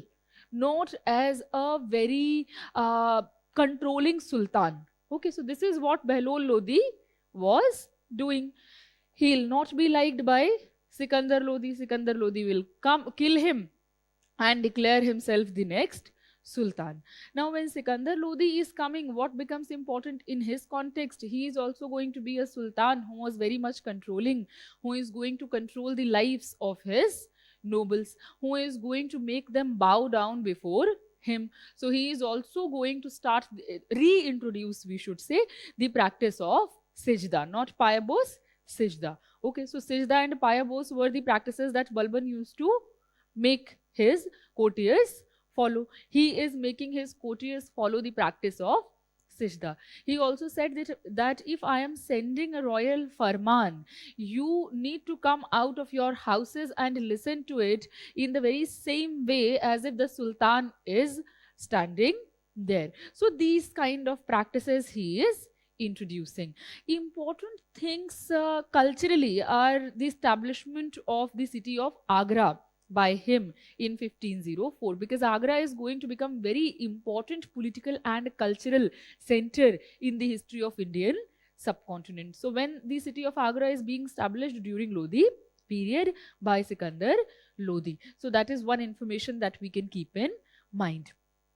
Apart from that, he is the one who is introducing Gaje Sikandari, a measurement type which is going to be followed in the later times as well, specifically during the time of Sher Shah. So that is another achievement that you can remember from Sikandar Lodi's times. Now when Sikandar Lodi died, Ibrahim Lodi is going to come to throne. When we talk about Ibrahim Lodi, he was not somebody who was politically very much successful. During his time, we see that the area started disintegrating gradually. So I'll talk about that politics in a while when we will start the discussion on Mughal Empire, because that is related to this. Here just remember that Ibrahim Lodi was not a very successful sultan. He was not able to secure the Delhi Sultanate, and eventually in the first battle of Panipat, the foundation of Mughal Empire was laid. What was the political situation? We will discuss in a while. Is this clear? So remember this much, when we discussed the history of Delhi Sultanate, we talked about some of the important dynasties, we talked about important achievements, important political details, administrative details. We discussed what kind of changes are being introduced by the prominent sultans, and in that context, we also looked at important terminologies. We talked about the cultural achievements too. So keep all those things in mind from the examination perspective. Okay, in the next class, we will also solve the questions based on this particular topic. So you'll be able to see that if you keep these things in mind, you will be able to solve most of the questions. Okay, now let us just briefly look at the lifestyle which was prevalent during Delhi Sultanate, and after that we can move on to our next topic. So when we are talking about the lifestyle in political terms, what are the things which are becoming important here? We come across the use of a term sultan. Now the ruler is taking the title of sultan. That is one thing that becomes important. When we talk about sultan's relations with caliph, the sultan is not ruling the area according to Shariat. So it will not be called an Islamic empire. Shariat was applicable in personal matters of Muslim population. That is another thing that we need to remember. When we talk about Friday prayers, the Sultan is reading khutbah in the name of the Caliph. Okay. When we talk about the nobility, nobility depended upon the wish of the Sultan. So when we are talking about different time periods, when we are talking about different sultans, they are making their nobility, they are recruiting their nobility on the basis of their will. So there is no clear-cut law. The same goes on in the context of succession law. If we look at the succession law, it was challenged at the very earliest when Iltutmish is nominating his daughter even when he had sons. Okay, so he changed the succession norms prevalent in the world at that point of time. So that is another thing that we can keep in mind. Okay, when we are talking about nobility, remember the term Turkish Helgani as well, because that is one very prominent term that we come across. Okay, now if we talk about the administrative units here, what are the terminologies? We'll talk about Suba, we'll talk about Shik, we'll talk about Pargana. Okay, and then we'll talk about the Gram, that is the village. Okay, if we talk about the important official at the village level, that was Khut, Muqaddam or Chaudhary is another term that we come across in some of the texts. Okay, so they are going to be the local authority who will have to handle the responsibility of collecting taxes. Amil will be another term which will be used for the official who collected taxes at the upper level. Okay, so remember these administrative terminology. When we are talking about ARIs, that is a department that is associated with army. When we are talking about Diwane Insha, that will be the head of correspondence. So these kind of terminologies we should keep in mind. In your revision notes also, these terms have been given. So go through that once. What do we mean by Pargana? What do we mean by Shik? So that is going to be administrative unit. If we use the term, let's say Shikdar, so the administrative official. If we use the term Amil, so the official which was related to tax collection. So in this way, we need to remember these terminologies which are of administrative importance. Okay, now when we are moving back to the economic arena, what is happening here? When we are talking about agriculture, we don't come across new crops being introduced, so that is a part where we can relax. Okay, when we are talking about the techniques, so we see Arhatta. Arhatta is a Persian wheel which is being introduced that made irrigation process easy and much more fruitful for the agriculturalists, due to which surplus production is going to increase. That is another thing. Arhatta, you should remember the term as well. We see Firoz Shah Tughlaq building various canals for irrigation purpose. So we see people making efforts on their own. We see state taking responsibility at times as well. So both the things are present here. We see state taking the responsibility of making Hajj, Bawli. So these kind of structures are also present at this point of time. If we talk about craft production, so then we see Royal Karkhana being opened by Firoz Shah Tughlaq. On part of people, there were various crafts people engaged in craft production too. When we talk about trade, so long distance trade will resume with Central Asia, and there have been scholars like Muhammad Habib, Irfan Habib, they have used the term urban revolution to talk about this particular phenomenon, that various economic centers started coming up and long distance trade grew immensely. Okay, so that is another thing that we can remember. Resumption of long distance trade with Central Asia and production in this context increased as well. We have talked about establishment of various cities across the development of Delhi Sultanate. So that is another thing that you can remember. If we talk about social life, that is going to remain more or less the same. We see the practice of Johar being present at this time too. Okay, so if we talk about, let's say, Varna system, that is going to be present, caste system present, condition of women more or less miserable. So these things are not changing. If we talk about justice, so when we are talking about Hindus, they are being given justice due to Shastric laws.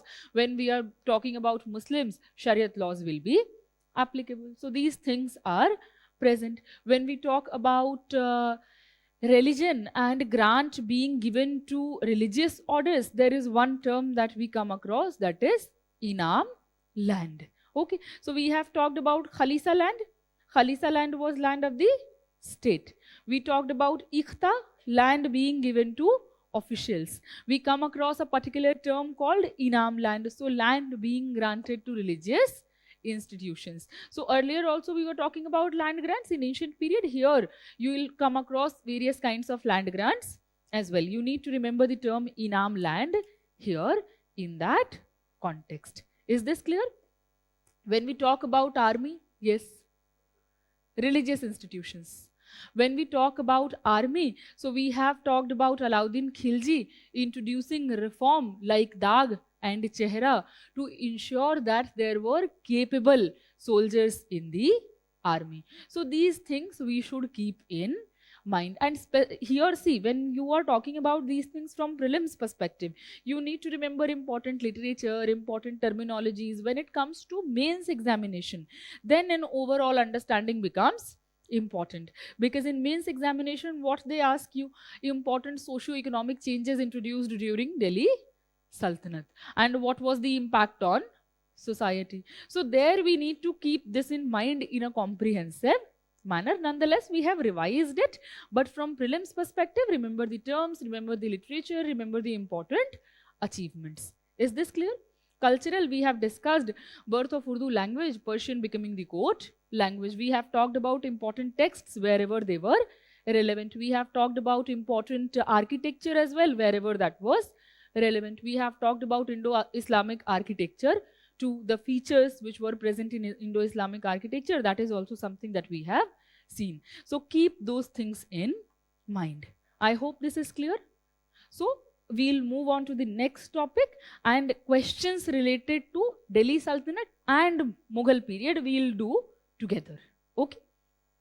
So now let us talk about Mughal Empire. Once we have completed Mughal Empire, then we'll move to south. See, during this time Vijayanagar Empire is formed, but we'll talk about that once we have completed Mughal Empire. Now, what kind of questions are asked from Mughal Empire in prelims examination? Are questions being asked or not?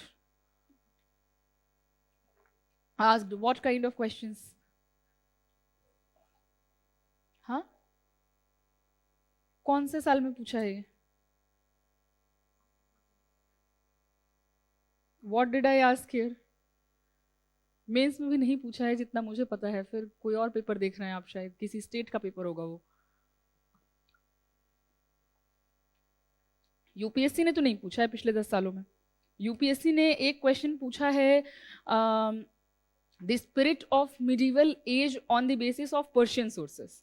So what was the spirit of medieval age on the basis of Persian sources? Explain. That is one question जहाँ हम मुगल पे आएंगे. Otherwise, the second question from Mughal medieval period that is present there, the one that I just said, कि what were the changes introduced on a socio-economic level during Delhi Sultanate. So वहाँ पे तो clearly Delhi Sultanate लिखा है, तो मुगल से वो question ऐसे भी नहीं है. Let us remain relevant to the course. क्या पूछते हैं prelims में?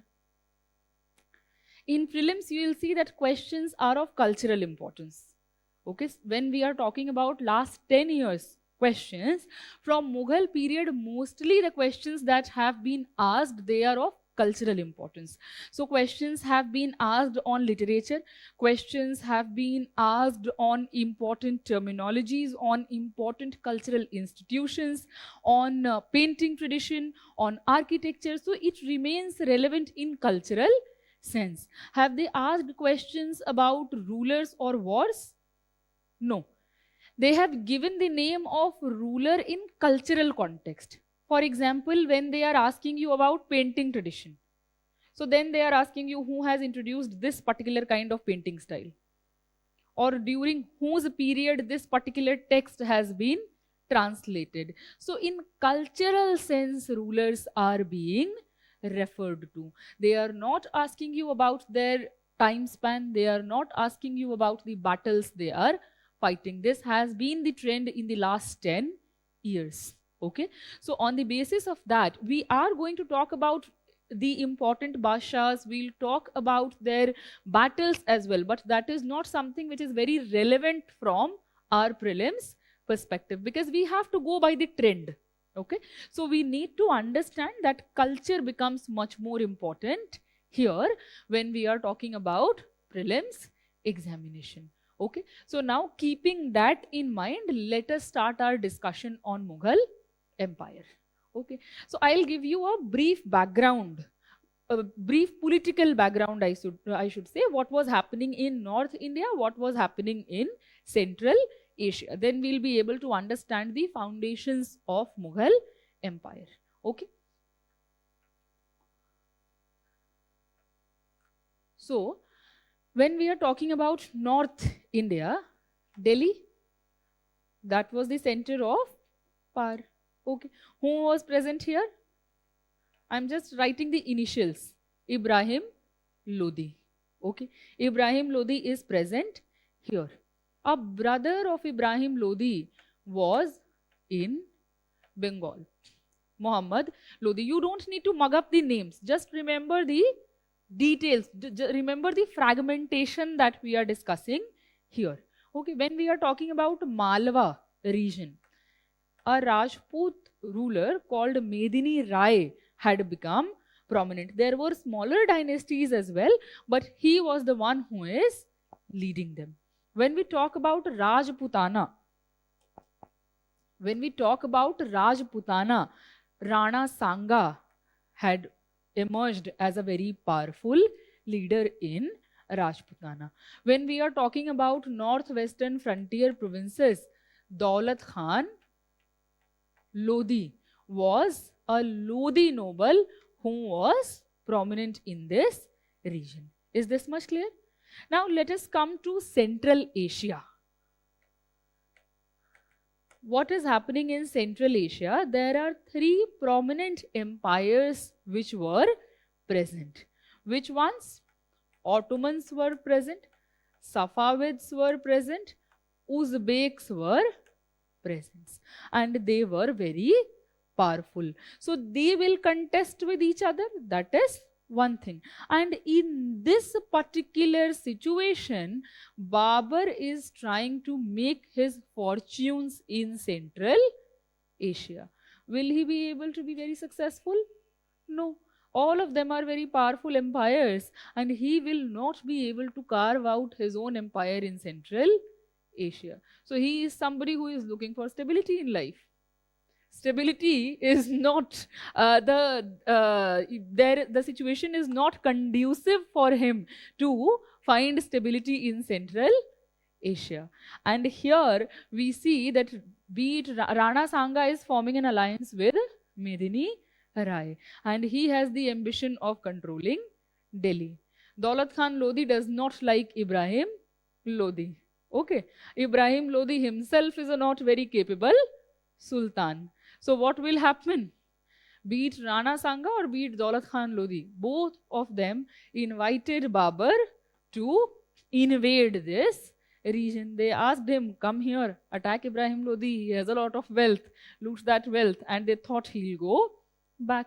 So there is a history to it, that there have been invaders who had come, looted the wealth, gone back. A very recent history was of Taimur Lung. And when we talk about Babur, he traced his descent both from Taimur Lung as well as Changiz Khan. So what will these people think? That he belongs to their lineage. He'll come, loot the wealth, go back. That is why in the very start I said what is happening in Central Asia is also impact the developments in North India. Okay, so here he does not have a conducive environment to build his own empire. When they'll invite him, he is going to accept the invitation and he'll come here, attack Ibrahim Lodi, and the battle will be fought in Panipat. So first battle of Panipat, 1526. Again, UPSC is not asking these dates. Why am I giving you this date? So that you have it in mind. 1526, Babur is coming and foundation of Mughal Empire is being led. During this time in this area, Deccan and South, there is already a very strong empire, Vijayanagar Empire. So Vijayanagar Empire is present here, and Krishna Deva Rai is ruling 1509 to 1529. Okay, so here there is a very strong ruler who is present. Portuguese are also present. 1510, Albuquerque had captured Goa. Okay, so a lot of other things are also happening when we go to Deccan, when we go to South India. Often we have this misconception in mind कि इसको अगर हम Portuguese पढ़ें वो तो modern India में पढ़ते हैं, तो वो तो तब आए होंगे.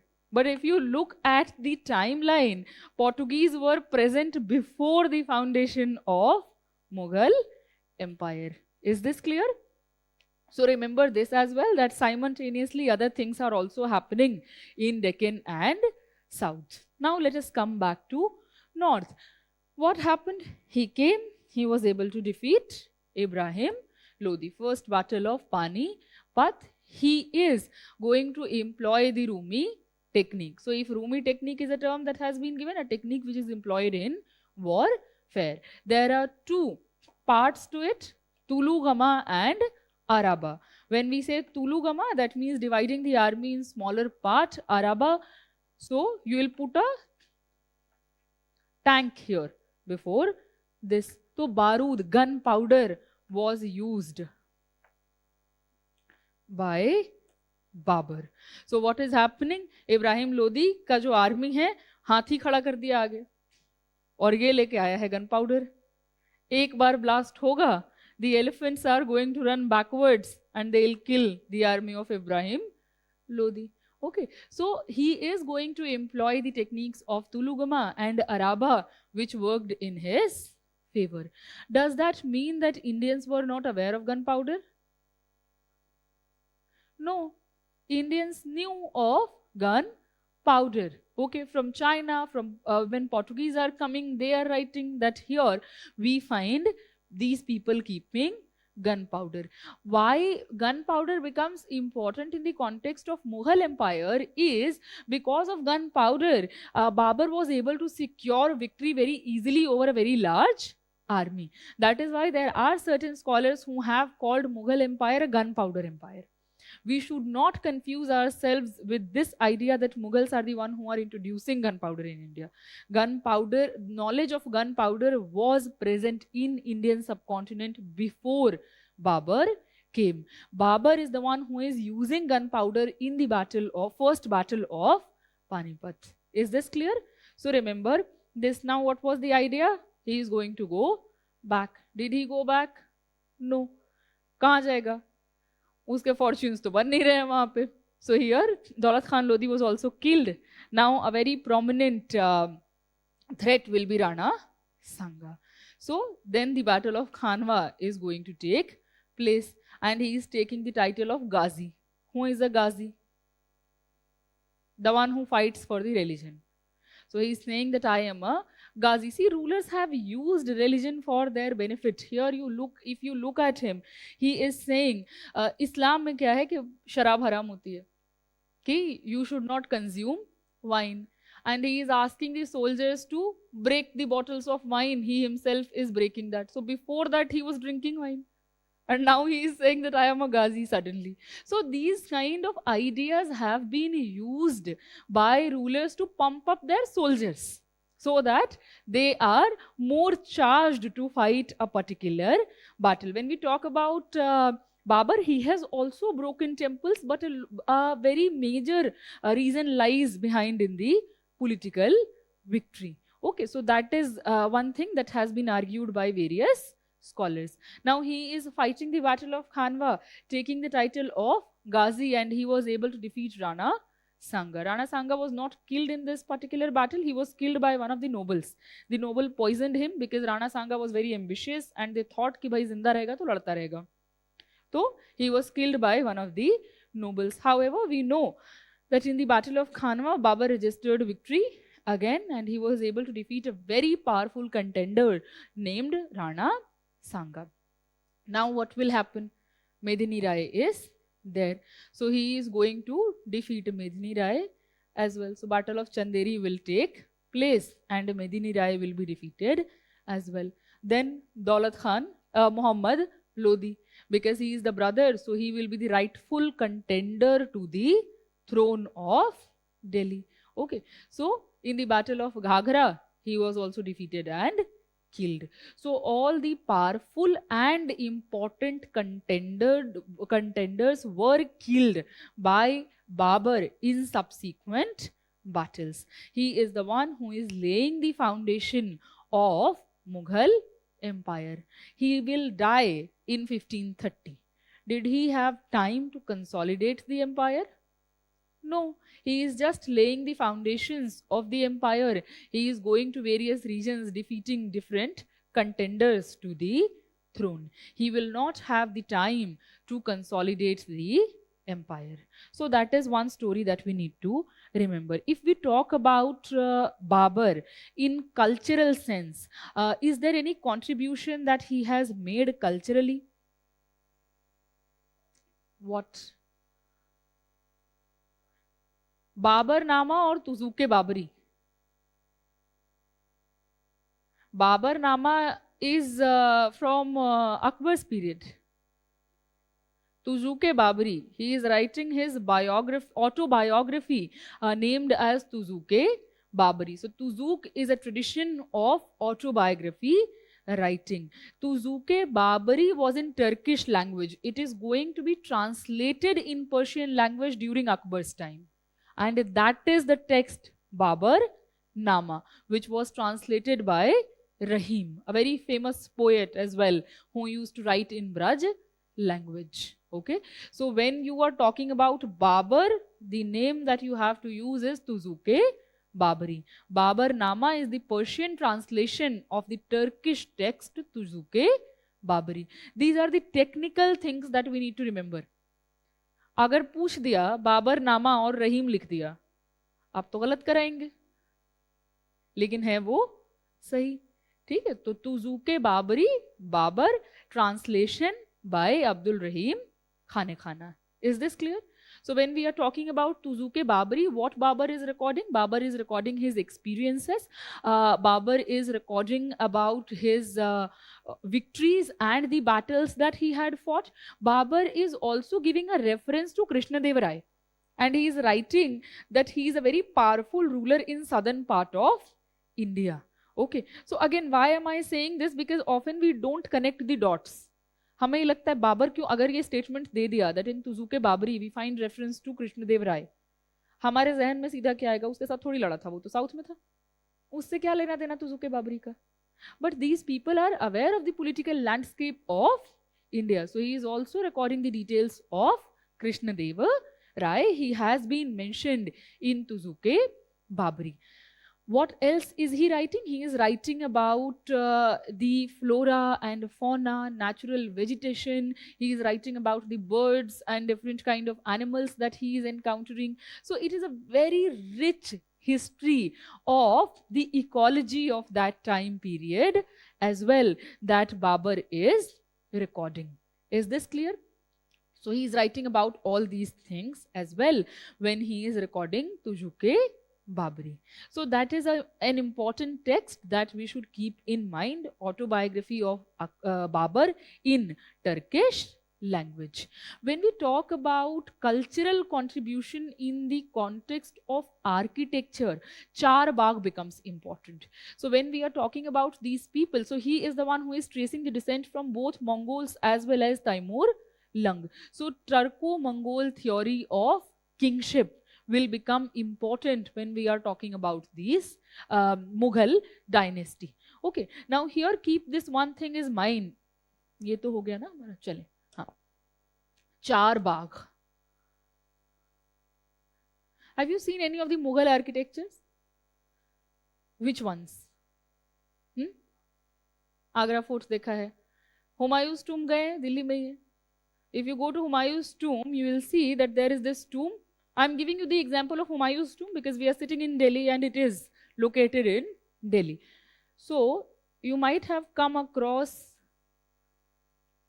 this kind of setup. यहाँ से पानी बहता है. Here water is flowing and we see gardens on 4 sides.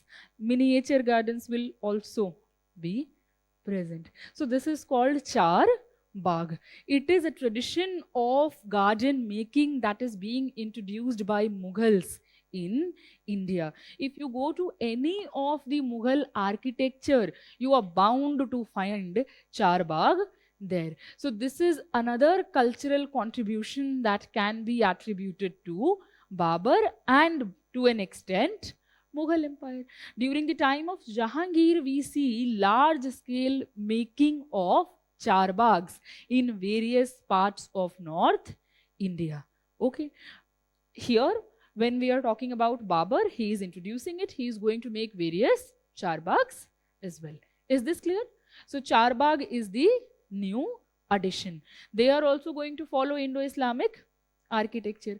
What will happen during the Mughal times, that the architecture is going to be much more elaborate. If you look at Humayun's tomb, और if you look at Firoz Shah Tughlaqs tomb, बहुत एक बड़ा difference है कि जो हम डोम देखते हैं उसका साइज बहुत बड़ा है जब हम हुमायूं's tomb को देखते हैं. When we are talking about Mughal architecture, another change that will be introduced, a very beautiful blend of Rajput style into Mughal architecture that will be visible from the times of Akbar. Okay, so that is another change that you can see when we are talking about Mughal architecture. Is that clear? So keeping that in mind, let us move forward now. Now, when he will die, Humayun is going to become the next emperor. Now, when Humayun is becoming the emperor, Humayun is somebody जिसकी कहानी बड़ी फिल्मी है.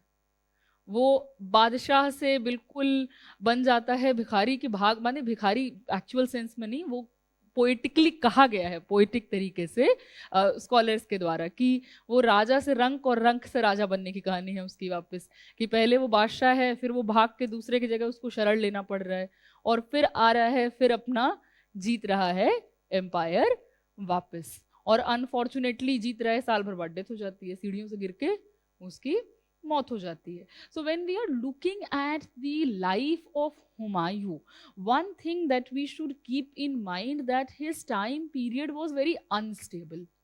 When he is coming to the throne, it is for just 10 years when he had to tackle with very powerful figures like Sher Shah. Sher Shah was very prominent in Ganga Yamuna Doab region. He was defeated eventually and he will have to go to Rajputana. He will find a shelter there, to be precise in Amarkot, where Akbar was born. From there he will go to present day Iran and he will take the help from Safavid ruler. Then he will come back in 1555. He will defeat the Suri Badshah, he will become the Badshah again and he will die within a year. So here what is important for us to understand, the process of consolidation will not be completed even in the time of Humayun. Why? Because of instability that he had to face. So we see that foundation has been laid. Even the successor has come who is trying to consolidate the empire, but the process was incomplete. It will be Akbar who is going to consolidate the Mughal empire. Is this clear?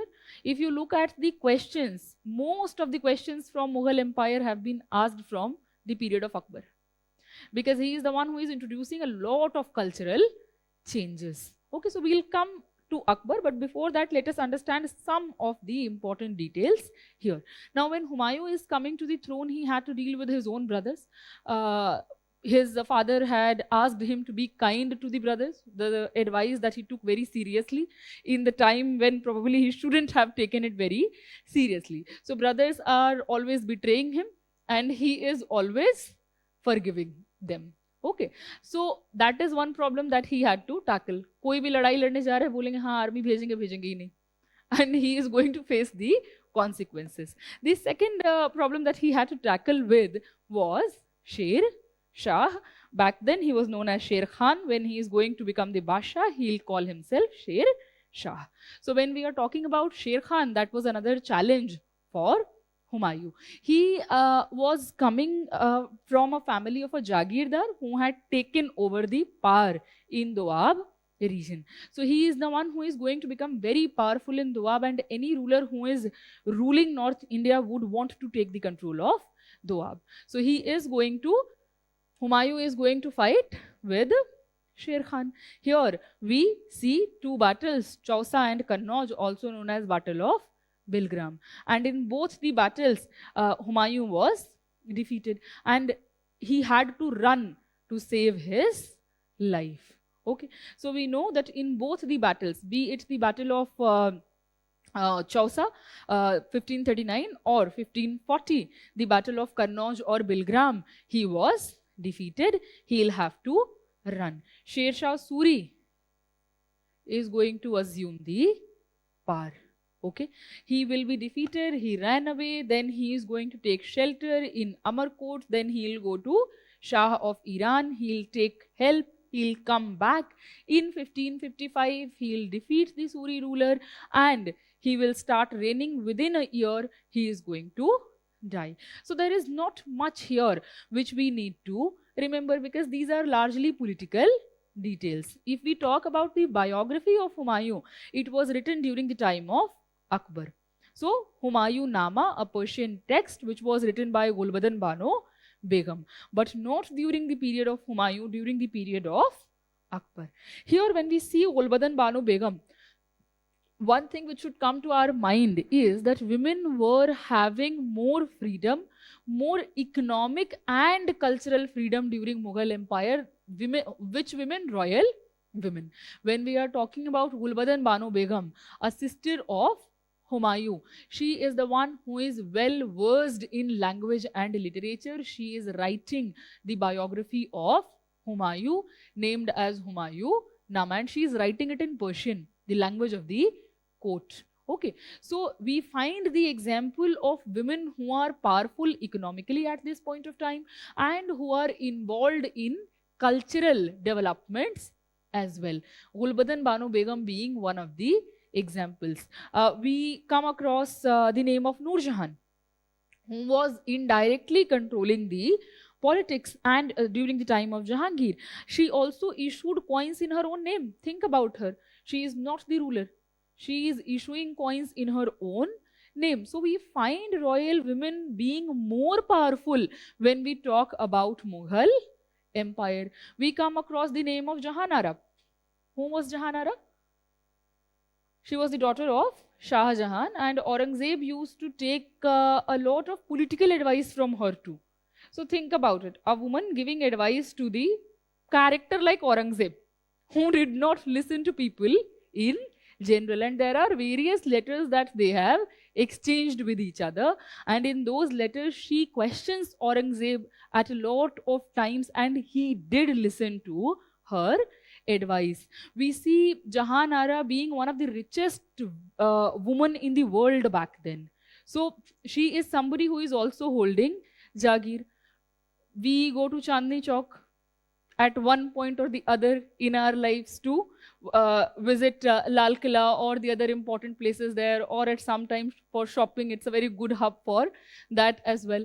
So when you go to Chandni Chowk, the name itself is coming because of the cultural contribution of Jahanara. तो चांदनी चौक में क्या है, जब शाहजहानाबाद बन रहा था, when Shah Jahan is constructing the city of Shahjahanabad, that is Lal Killa and the surrounding areas, she is the one who gave patronage for the making of Chandni Chowk. Chandni Chowk क्यों कहते थे? वो संगमरमर का पूरा वहां पे ऐसे करके उसने चौक सा बनवाया था और यहाँ वाटर बॉडी थी. तो पूर्णिमा की रात को when full moon night used to be there, वहां से सीधा जो रोशनी पड़ती थी उससे the whole area used to light up. That is why the name Chandni Chowk.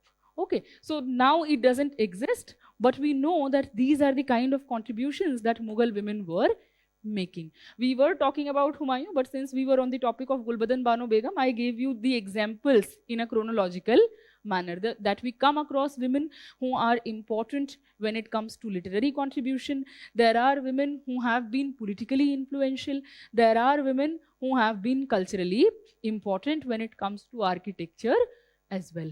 Okay, so all these women are part of royalty during Mughal Empire. There is a very interesting scholar, Munis Farooqi. He has written a piece on Mughal harem, and he is saying that when the son is being born, पहला जो बेटा है वही बनेगा अगला राजा. पता लग गया कि ये बनना है, तो उसके अपब्रिंगिंग के पीछे पूरा पॉलिटिक्स होता था कि who is going to brought him up. Why? Because the woman closest to him will have a lot of say in politics when that person is going to become the next ruler.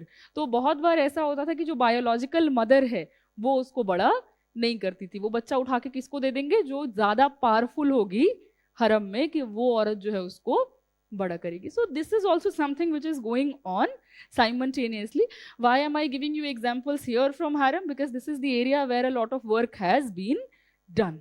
Okay, that is the reason why we are giving examples from here and not from other areas. Okay, let us come back to this particular period. So we have understood during the time of Humayun, it was a period of political instability and we don't see a large scale consolidation happening.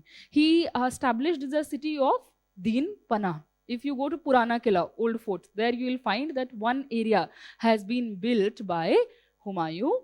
तो वहीं पे वो शेरगढ़ वाली library है जहां से नीचे गिरते हुए उसकी मौत हो गई थी. तो that is there and a part of it has been built by Sher Shah Suri as well. Is this clear? So now let us come to the contributions of Sher Shah Suri, then we'll move to Akbar.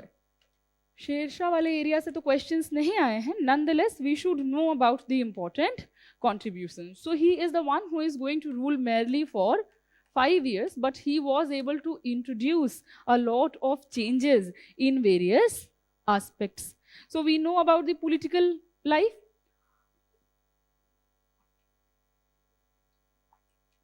That he has fought with Humayun. 2 battles are there. He also fought with a very powerful Rajput ruler, Maldev, the Battle of Samil. Again, it becomes important when you are preparing for RPSC.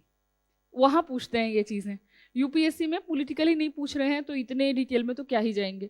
But it was a very important battle for Sher because he is supposed to have said कि एक मुट्ठी बाजरे के लिए मैं पूरे हिंदुस्तान के बादशाह हार जाता. Because Maldev was a very powerful Rajput ruler, and how Sher Shah was able to defeat him by conspiracy. कि और बहुत फिल्मी सी कहानी है. उसका जो कैंप है, they are about to fight the battle, और उसके जो important officials थे, उन्हीं के कैंप में इसने 2 खत रखवा दिए. Those officials had not written that letter, but the letter is being addressed to Sher Shah and it is saying कि आप आओ आक्रमण करने, हम लड़ेंगे आपकी तरफ से. And when Maldev saw those letters, he thought that my own officials are going to betray me. What is the point of fighting this battle? So a huge army had already returned when the battle happened. What we know historically that Sher Shah was able to defeat Maldev. Why am I telling you this story even when it is not important? To make you understand the importance of Akbar's Rajput policy.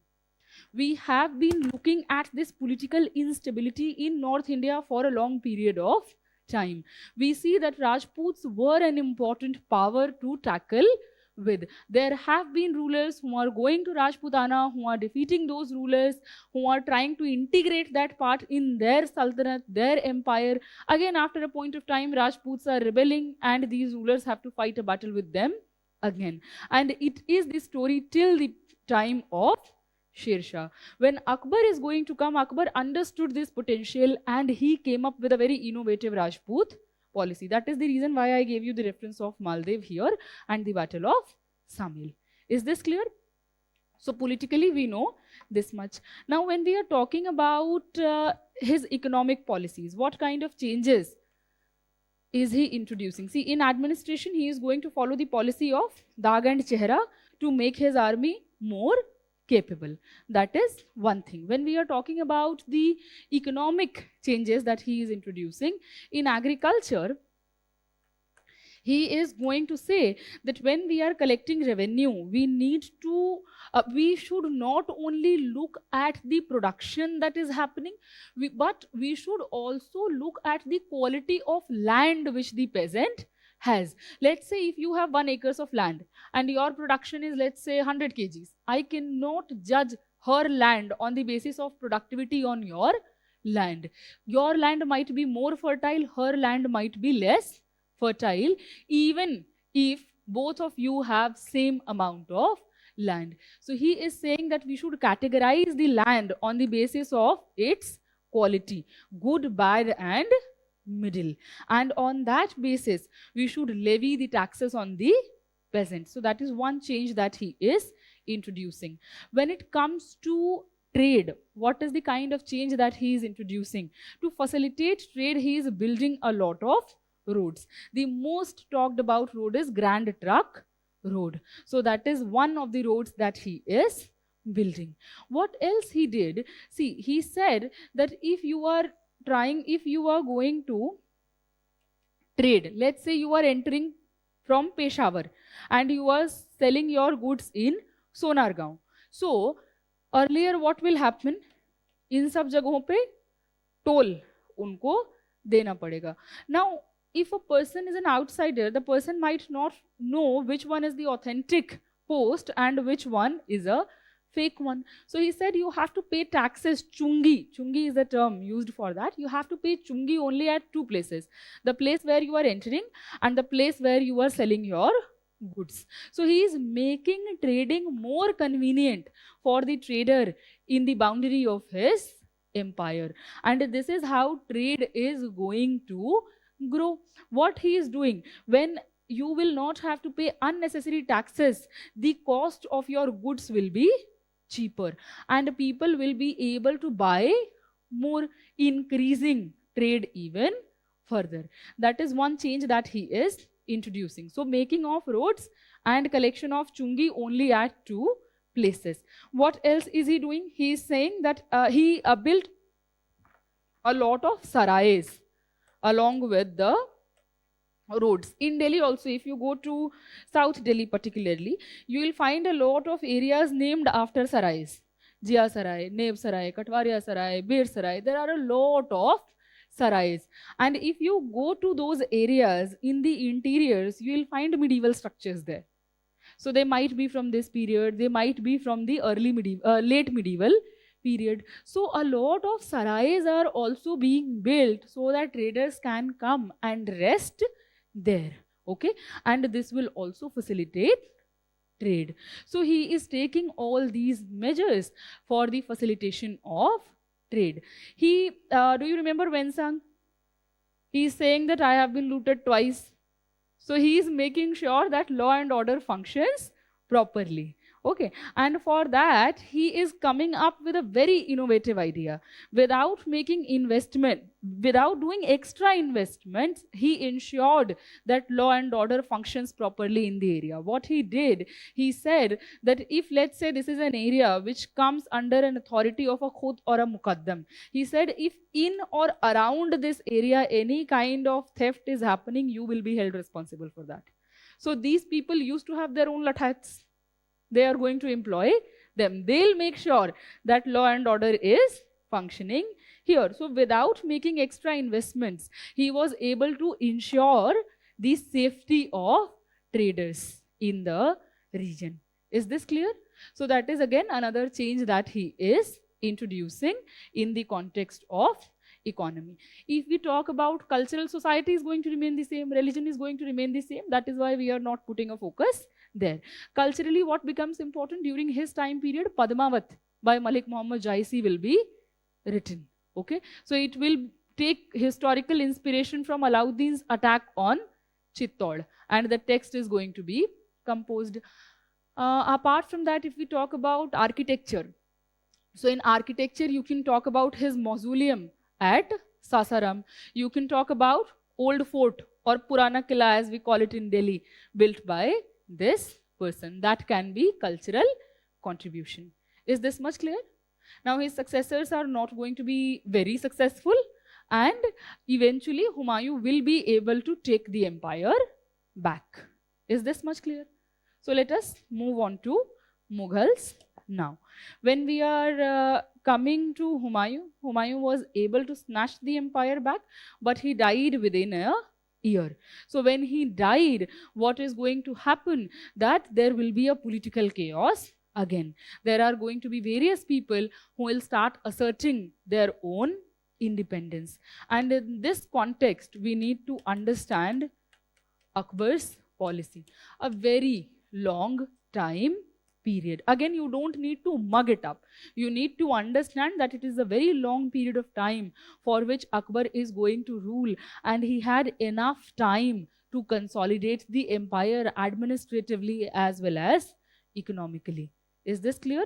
So when he is going to come, he is also going to fight a lot of battles. UPSC is not asking about battles, so you don't need to mug it up. Still, we are going to revise some of the important battles. So when he is going to come,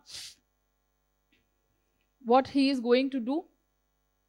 First, the very important battle will be the second battle of Panipat, which he is going to fight. So 1556, the second battle of Panipat will be fought between Hemachandra and Akbar. Akbar is going to be victorious and he'll become the Basha.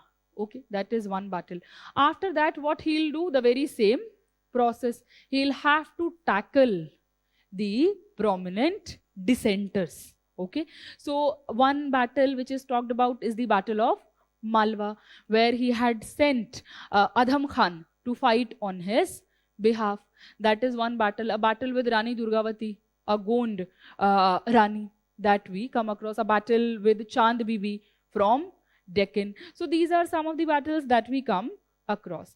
A very important contention will come from Rajputana, and that too Mewar. So when we are talking about Chittor area, that will be the capital.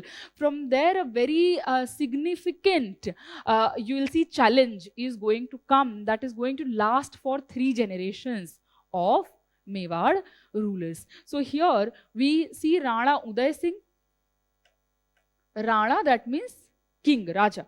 So Rana Uday Singh Akbar is going to fight with him, and it was a very bloody battle, and it has been considered a blot on in the career of Akbar. He killed a lot of innocent people in this particular battle which happened, and you will see this pattern being repeated in the careers of various rulers, that they fight such a bloody battle, one battle, but such a bloody battle that people are going to be afraid. This is one such battle in the career of Akbar, which has been very much criticized as well. So he will take control of that area, but Rana Uday Singh will keep fighting. Then Rana Pratap, the second generation, with whom the battle of Haldighati will be fought. Again, in the battle of Haldighati, Akbar emerged victorious, but Mewar did not accept the suzerainty of Akbar. Then in the third generation, when we will talk about Jahangir, I'll talk about that Rana Amar Singh.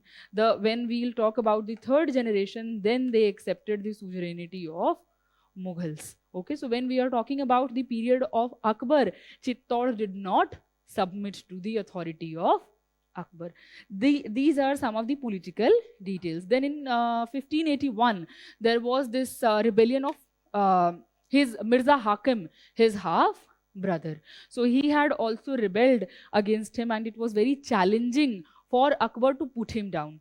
Why? Because the group of ulemas started supporting Mirza Hakim, because Akbar is coming up with policies that ulemas are not going to be comfortable with. He is going to abolish Jizya, he is going to abolish Tirathkar, he is going to build a temple inside the palace. So ulema class is obviously not going to be happy with it. They will say कि चलो शादी कर ली, तुम मंदिर बना रहे हो, तुम बुत परस्ती कर रहे हो, you are anti-Islam. So these are the kind of accusations that will be made against Akbar by the ulema class, and they will say that we accept Mirza Hakim as our ruler.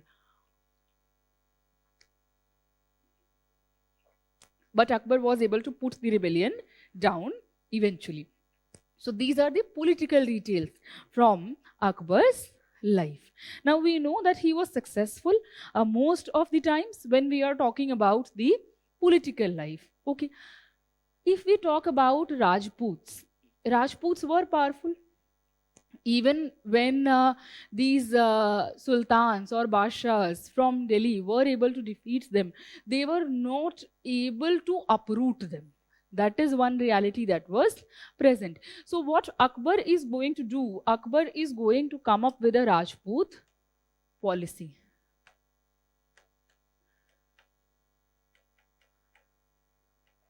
And when we talk about Akbar's Rajput policy, it was a very innovative policy which provided North India a much sought after stability. What was the Rajput policy of Akbar?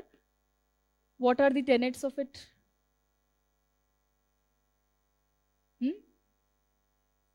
Okay, so he is going to give Rajputs important administrative posts in the court. What else? Matrimonial alliances without conversion. And he is going to give the women of Rajput families the right to practice their own religions. Okay, so that is another part of it. What else? See, it is a mutually benefiting relation. What Akbar is going to do when we talk about Rajputs on one side and Mughals on the other side. What is happening here? Akbar said that I'm going to make matrimonial alliances. Not only Akbar, Mughals in general are going to make matrimonial alliances in Rajput families. Okay, so when matrimonial alliance is happening, see, ऐसा नहीं है कि यहीं पर सिर्फ interreligious marriages हो रही हैं. Earlier also we find a lot of examples. What is different here? That women were not forced to leave their religion and to convert to different religion, the religion of the husband. That was not what was happening here. So these women had the right to practice their own religion.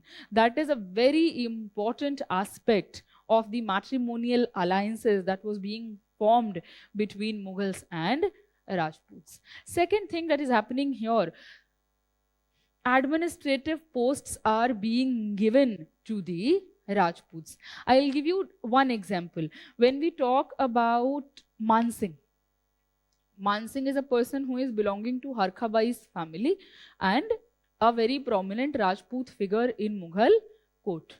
So there is this person, Mansingh, there is this person, Mirza Aziz Koka. Both of them are having more or less the same salaries. So when we are talking about Rajputs and Muslims who were present in Akbar's court, both of them were given similar administrative positions. So not discriminating them on the basis of their religion. That is another important part of the Rajput policy. What else is happening here? That Mughals said that you accept our suzerainty. They asked Rajputs to accept Mughal suzerainty and they said that we are going to give your area to you only as Watan Jagir.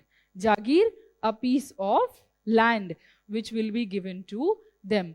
Watan is a word that is used in the context of one's affiliation to a particular land. हम कहते हैं ना ये मेरा वतन है, तो यही से ये term आ रहा है. So Akbar said that I am going to return your area as a watan jagir to you only. What you have to do, you have to accept my suzerainty. What does it mean? That you are going to bow down before me? You are going to give me nazrana. Nazrana माने क्या है? Gifts. कि मेरे पास मिलने आए हैं तो कुछ अच्छा लेकर के आइए. And that is how you are accepting my suzerainty. What he said that we are not going to interfere in the internal matters of your Watan Jagir. That is a promise which is going to be made. So this is part of Akbar's Rajput policy which was mutually beneficial to both the parties. Now they don't have to fight with each other. They can save their energies, they can save their resources and put it somewhere else. They are getting their autonomy if they accept suzerainty, and these people are getting loyal people in their administration because Rajputs are very much known for their loyalty. Okay, so it is a very important policy in this context because it provided North India stability in political terms. Is this clear? So that is something which is happening. We also see Mughals adapting a lot of Rajput cultural practices in the court. What kind of practices? Tuladan. So Tuladan is one such practice. Jharokha Darshan. So these are traditions which were adapted by Mughals during the time of Akbar, and other rulers are also going to continue it. When Aurangzeb will come, he is going to abolish some of these policies. Okay, so adapting Rajput traditions into Mughal families, that is one thing. Adapting Mughal parts of Mughal architecture or elements of Rajput architecture in Mughal architecture. So that is another kind of assimilation that is happening in architectural context. Okay, so not only political alliance, but also cultural assimilation of some kind is happening with Akbar's Rajput policy. Is this clear? This policy is going to be adapted by the successors as well. When we talk about Akbar, the most talked about marriage is with the princess of Kakshavaha dynasty. क्या नाम है उसका? In popular memory, she is known as Jodhabai, but historically the name is Harkhabai. Okay, Jodhabai was the wife of Jahangir.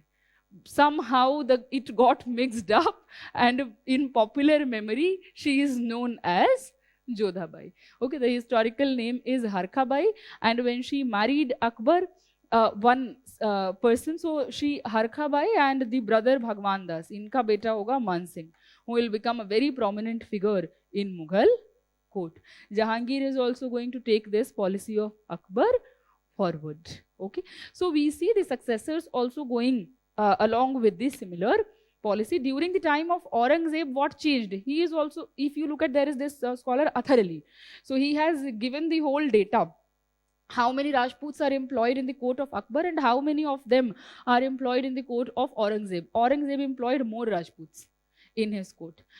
What changed here? That he started interfering in the succession disputes. And that is why there are rebellions which are going to happen. So that is something that we will discuss when we will reach Aurangzeb. I hope till here things are clear. Is there any doubt? So we can stop here, and the next class is going to be very important from prelims perspective when it comes to this topic. Why? Because a lot of questions from Akbar's time have been asked and they are pertaining to cultural aspects. So we will talk about Mughals, we will look at the previous year questions of Delhi Sultanate as well as of Mughals, and then we will move to Vijayanagar Empire. Okay, have a good day.